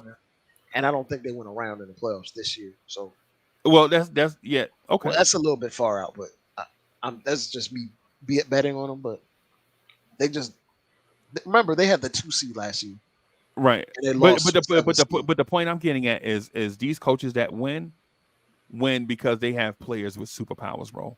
Yeah. Mm-hmm. Right. Budenholzer and Tibbs to me are on the same level of coach. Right. But Budenholzer had a Greek freak. Spoelstra is just better. I think Spoelstra is the best coach. Yes, I'm not even talking about that level of coach, bro. I'm talking about solid or good. I'm talking about the good NBA coaches. I'm not talking about the next level coaches, bro. Yeah, you know what I'm saying? They're in their own category, bro. Yeah. Because I was gonna say, like, you need one of those top 5, top 10 guys, or 2 of them, to win a title. Right. To me, you need an MVP or a Finals MVP. You mean for think about it, from 05 Spurs up until last year's Nuggets, those teams either had an MVP or a Finals MVP. I mean, but you got to win the title to get the Finals MVP. So I know, but what I'm saying is that here's my point. Like, you're talking about you need guys to get there to do it that have done it before. Yeah, that's what I'm saying. Like in 2019, like before, I know Kawhi won Finals MVP in 2019. Remember, Kawhi was already a Finals MVP with the Spurs. So what I'm saying is you need an MVP, a current or former MVP, and a former Finals MVP to win. But here's the point: like, if you're one of those, if you're getting one of those, you probably have superpowers. That's the point. That's the point. The point I'm getting is the superpowers part. Yeah, like if you're getting a Finals MVP or a MVP, you're likely one of those top 10. What does Steve Kerr look like without Steph Curry? Bad. Just a guy. Bad, right? Bad. I won't say bad. Just a guy. Yeah, I'm gonna say bad, bro. I think he looks terrible without. But here's the thing, Freezie. But here's listen. How did I know? Listen, hear me out. Yeah. How did Steph Curry? How did the Golden State Warriors look without Steve Kerr? When Steve Kerr was out with back problems and Luke Walton was coaching, how did they look then? Dominant. They were dominant. They look good. They were great, bro. They were better than. They were great. One could even say Luke Walton looked like the better coach in the short term. But then you realize he wasn't. But he wasn't. He wasn't. That team just needed a break from Steve Kerr's voice, and they just played better without Steve Kerr. And when Steve Kerr came back, they lost a few games, but then they got right back on track. But my point, they for sure weren't going to win that championship. Not with Luke Walton, bro. No, hell no. Nah, but the point that I'm getting at with the whole thing is a good coach with a player with superpowers is able to win a championship, right? Mm-hmm. Mm-hmm. A good coach without a player with superpowers looks like Tom Thibodeau, yeah, or Steve Clifford, mm-hmm. right? Or Monty Williams, right? Mm-hmm. Mm-hmm. But a team with players with superpowers can take the coach off the bench and still perform at a high level. Mm-hmm. Right? Like when the Spurs, when Popovich was out and they had let Becky Hammonds and Tim Duncan be the, y'all remember that? Yeah. Tim Duncan was coaching the team one time. They was like, we're just gonna throw Timmy out there. He's Mm-hmm. gonna throw Becky out there. You know what I'm saying? We're gonna throw Brett Brown, who I personally love as a coach. And I know his record in Philly was trash, but they were intentionally tanking. Right. But Brett Brown preached stuff that NBA head coaches these days don't say in the media nowadays. They don't say stuff like, man, listen, if y'all think I'm babying Ben Simmons, so what? Brett Brown. Yeah. Y'all think I'm coddling Ben? You're saying basically it's Jimmy's and Joe's, not X's and O's. When it comes down to that, when you get down to the highest end level of championship play, like if you had to split it, it's probably like 80-20 talent and coaching. Yeah. And because the thing about NBA basketball is these dudes have been coached their whole lives, bro. They've seen every offensive, defensive set. They've seen every transition. They've been playing since they were 4 years old, and now they're 22. You think they hadn't seen a boxing one? Mm-hmm. When to me, the model for a head coach, and I know it's going to sound like blasphemy, is Phil Jackson. Now, I never liked his offense, right? Mm-hmm. But what could Phil Jackson tell Michael Jordan on the basketball court? Nothing. Go dominant, nothing. But here's the funny part about Phil Jackson. I want to let me. Okay, go ahead. I just want to say this thing about Phil Jackson. The thing about Phil Jackson is when Rodman was taking vacations in the middle of the season, Mm-hmm. Phil Jackson was saying words on the cutting edge of our vernacular that we hadn't heard before. Right? Phil Jackson was like, "No, Dennis is fine. He just needed a mental break." It was like a mental break. He needed what is a mental, what is he going? Back then we didn't know anything about mental health and all that stuff. Phil Jackson was like, yeah, they all needed a mental break. So I let Dennis just go for a couple of days. He'll be back in time for the game. And I gave Mike and Scotty a book to read about leadership. Right? He knew what buttons to press. Right? But when you have Tom Thibodeau looking at all the buttons and just slamming his hand on all the buttons, there's a difference. Yeah. Right? Like the thing with Red Auerbach. Red Auerbach, like if I ask you what system Red Auerbach ran, people are like, oh, they fast braked. Oh, but then they locked down on defense. Red Auerbach looked at the team every year in training camp, and he was like, these are the things we're good at, and these are the things we're bad at. And we're going to focus on doing all the things that we're good every year. Every year he came into a thing like, okay, last year we shot jumpers. You know, this year we don't look that good shooting jumpers. So what we'll do is we'll run such and such. We'll defend and all that stuff and then get out and run on the break so we can try to get some layups. Right? Pat Riley, you know what Pat Riley did with the Lakers? Pat Riley was like, look, no. We're not going to run up and down the floor like the Denver Nuggets, but I'll compromise with you. If you play my defense on one end, when you get the rebound, y'all can do what the hell y'all want with the ball on the offense. And when you know what they did? They turned that into the Showtime Lakers, make a team miss so they can get out and run the floor. Right? And but when you have Tom Thibodeau looking at all the buttons to press and he just bamming his fist on all the buttons all at the same time, that's not how you do it. Right? You need is his refusal to go with 3 guard lineups is going to be the death of this. Instead of just going with your best 5, he's going to go with what he thinks would work conventionally over the course of his basketball history, because that worked in the 90s. We ain't in the 90s no more. But the thing about it is, Dre, the style he's doing, it never worked. Right? Think about this. When has Jeff Van Gundy ever won a championship? Never. When has Tibbs ever won a championship as head coach? Never. So if they've never done it, if they've never been to the top of the mountain, how are they going to tell us that this is the way it's supposed to be done? Bro, I'm telling you, bro, I'm not trying to bash the Knicks and all of that stuff. What I'm saying is the Knicks need a coach that can be a manager, right? A Instead of curator. instead of a coach, right? Yeah, I agree. You're right. Because think about this. Think about this, G Money. Mhm. When have you seen Tom Thibodeau be the head coach of the Knicks and actually sat his fat ass down in a chair and let them play? Never. But other coaches you see all the time, they'll sit down and teams will screw up, right? And they'll let them play through the mistakes. Yep. To me, Tibbs criticized To me, Tibbs criticized to criticize. To me, Tibbs just criticizes to criticize. You know what I mean? Like every time one player makes one mistake, he just overreacts. So he needs to chill, though. But he's a control freak. Which basketball coach would you prefer? Would you prefer Bobby Knight or John Wooden? And championships aside, this ain't about championships.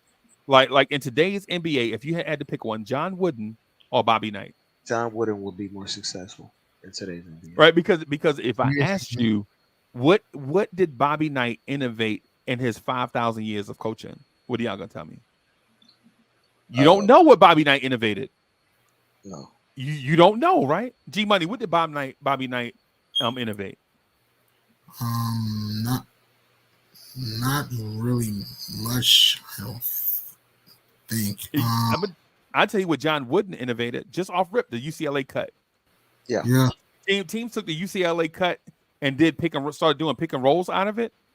Right? You just got a guy just cutting straight down the middle of the floor, straight at the rim, and it forces the defense to collapse, right? Mm-hmm. And then you play your basketball butterfly out of that. Now you got two sides of the floor. Now you can't run all these exotic schemes because guys can't cheat. That high-low offense with skilled bigs. Yeah. Mm-hmm. Which is what you see now when you see if you watch the Minnesota Timberwolves, it's right there. You do a whole lot with Cat and Rudy with skilled bigs. Mm-hmm. Yeah. Yeah, it's one of those things. Like I agree with you 100%. Yeah, let me say out of respect. Yeah, I'm not dragging y'all into a too deep conversation, right? No, you good. Go ahead. Okay. I didn't want to drag y'all into like a deep basketball conversation about theory and schemes and such. And when you know what I'm saying. Mm-hmm. But the thing about it is when you look at Tom Thibodeau and his lineage, like when has any guy from that because the thing is we can't say Pat Riley Tree, right? When a dude's been coaching in the league for 30 something years. He was coaching before he got on Pat Riley Tree. Yeah, he was coaching with the Sixers. He was on Barkley. the Timberwolves. Yeah. Yep. And expansion Timberwolves at that. Right? Mm-hmm. Rick Mahorn and Barkley. He just got a cushy job after that, and then Pat Riley picked him up. Yeah. But that's not his tree. He was originally. That's not his. Not after 30 years, bro. If you don't have your own tree after 30 years, you're not a successful coach. What were you doing? His tree is Rip Brunson. Okay. Brunson was actually a very, very high level high school coach, though. I think he won like a ton of games, but some of it he was a pretty good guard at Temple. Is it Temple? I think it's Temple. Was he there with Mark Macon? I believe so. Let me check. Okay. So ultimately, he went to Temple. Yeah. Is ultimately what I'm saying about Tom Thibodeau though, and his coaching staff is Tibbs should have, in my mind, in today's NBA, Tibbs should be the CEO of the coaching staff, right? Mm-hmm. Have one guy be the sole offensive curator, right? Have one guy be the sole defensive curator, right? Like how Doc Rivers does, even though we don't necessarily like Doc like that. Glenn, we refer to him as Glenn. Glenn, yeah. But Tibbs should sit down and let his coaches coach. right? I've Mhm. never seen. I've been to, since Tibbs has been the coach. What, about 4 years? So Yeah. I've seen Tibbs in person like what, 30 or 40 times, like maybe 30 or 40 times, right, in person. I'm talking about, and when I say in person, I'm talking about from me to your car, however your car, how far away your car is. That's how close I've been to Tibbs, right? Mhm. Right. Regardless where your car is, I'm just saying, just for a real life example, right? Mhm. I've never seen that man sit down during a game while the action is on the floor. I Mhm. only see him sit during timeouts when he's trying to draw up something on the board and nobody's listening. Meanwhile, you see guys like Steve Kerr and what's the guy that's the Celtics? Brad. Yeah, Are They you be Brad talking they about be the Stevens. they cut be cut Joe Mazzulla? they be sitting on the bench with their legs folded, man, Oh, relaxing, you talk. Oh no. and only get up when they need to make an adjustment.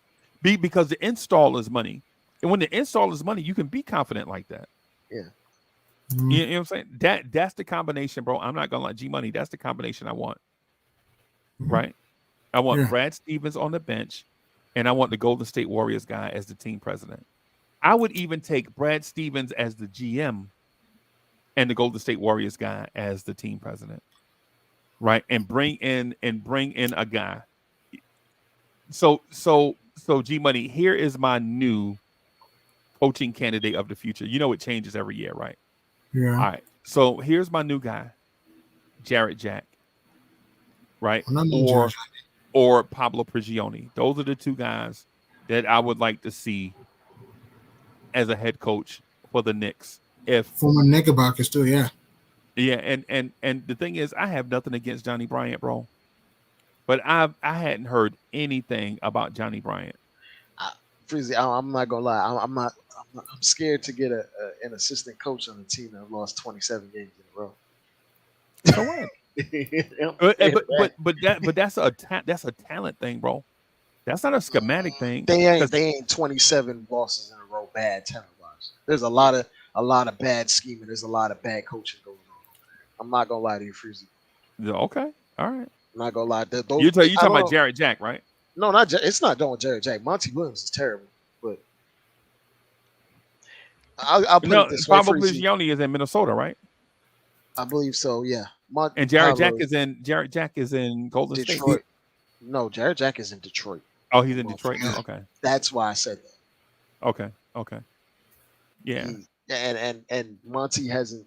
Just look at his teams that haven't had Chris Paul on it. Just I'll throw that out there. Oh, I know. Trash. So Mhm. he got a bag. I don't blame him for signing that contract. Yo, they got the man. Yo, they are going through the Phil Jackson years. They don't know it yet. They're going through the Phil. You remember how we begged Phil Jackson, and Phil Mhm. Jackson didn't want to show up? Mhm. Yeah. So my thing is is the Knicks are in that situation where they think they're in a good place, but our the word I'm looking for, I want to say our foundation is warped, Yeah. right? Our fundamentals are not. Fundamentally we think we're good, but we're not. Right. Right? We're just not that. In It's an today's illusion. NBA having in today's NBA having a coach that won't talk to players, that already is a red flag, bro. Having a president that doesn't know basketball Mhm. and the Or elite default basketball, because he knows basketball. He just don't know elite. He's he green. but the thing like he defaults to the coach for everything.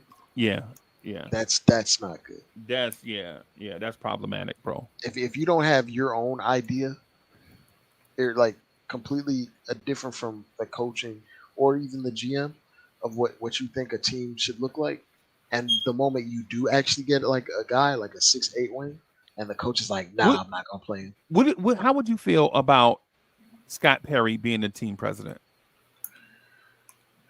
I do like the fact that he uses his connections, but I don't want to recycle name at this point. I want to Mhm. just wipe a new. Just started new. Is he recycled if he never held a job? I mean, he's been here already. Like he's Yeah, held it was a him. job. But he's never been the man. the guy, Like the yeah, guy. he's But always been shackled. He's always been shackled. he's had an influence though. Yeah, but At he least- but he hadn't been the man, bro. Yeah, I understand that. Yeah, man. But he's been the man in a few other places, and it hasn't all the way quite worked out. That man drafting Kevin Durant, bro. Mm-hmm. I mean, it fell in his lap because Portland stupidly. Well, I won't say stupidly. Odin was a monster. I'm not gonna lie. And he But played with his whole college season with a broken right hand. But Freezie at that time, like I think most GMs would have taken KD over Odin. I think they took him because I think they already had Brandon Roy, so they were like, "Oh, we need another perimeter player. We could just put a big." But here's the thing: you already got Brandon Roy with the degenerative thing, right? So you're gonna take a dude with a broken hand. Was it already known? It was yeah. That was set on draft night. Oh, yeah, that was set on draft night that he was only gonna play 4 years max, and he squeezed out 6 years or 7 years, something like that. So it's just like yeah, they went with we wanted to make a Kobe Shaq type dynamic. That's what they tried to do. Brandon Roy was that dude, bro. I wish RJ. That's what we want RJ to be, bro. But he ain't got that level of fluidity and footwork and handle. Matter of fact, Brandon Roy kind of SGA reminds me of Brandon Roy, like a fully realized, healthy, weaponized, Brandon fully Roy. realized healthy Brandon Roy is what SGA is.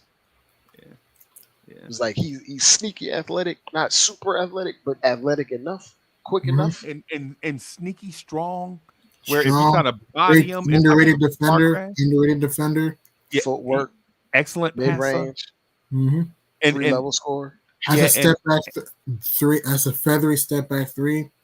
Yeah, and you could play him with like 3 other wings at the same time, and he would move in and out. Y'all remember Rudy Fernandez? Yeah, Rudy Fernandez. Y'all remember Nicholas Batum? Yeah. Batum, yeah. You remember when Portland had all those wing players, and you would see Brandon Roy play anything from point to the power forward with all them dudes on the floor, depending on what type of ball handling they had, and they would legit confound. They would blitz teams. Yeah, because you couldn't figure it out. Yeah, it was kind of modern before it became what it is today. Yeah. So yeah, man, that's what I like talking about basketball theory.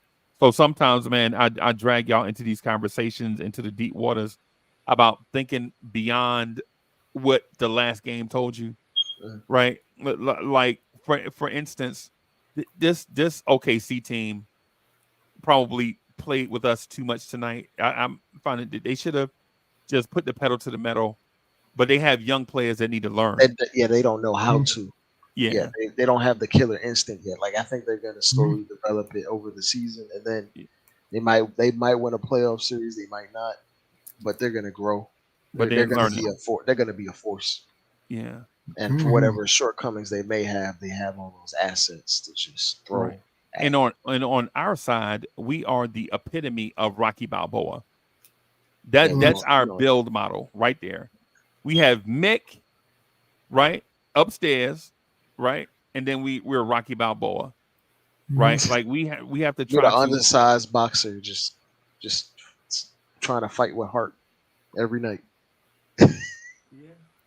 Yeah. Hey, Freezie, I'm a knockout, man. I'm gonna get out of here too. I gotta Peace, G Money. I gotta go fix the. I'm gonna support that channel, man. You have my number too. Thanks, man. You have my number too. Yeah, and we got it. G Money, you got to talk more too, bro, on the channel. Yeah, when we be, you know what I'm saying. I know you be wanting to kind of pass the mic and stuff, but you know what I'm saying. Take the reins, man. Yeah, I know a lot of stuff. Stop being afraid to step on toes, bro, and just do it. Put that info out there. All right, everybody. Thank y'all for rocking. We're going to get out of here. Peace, everybody.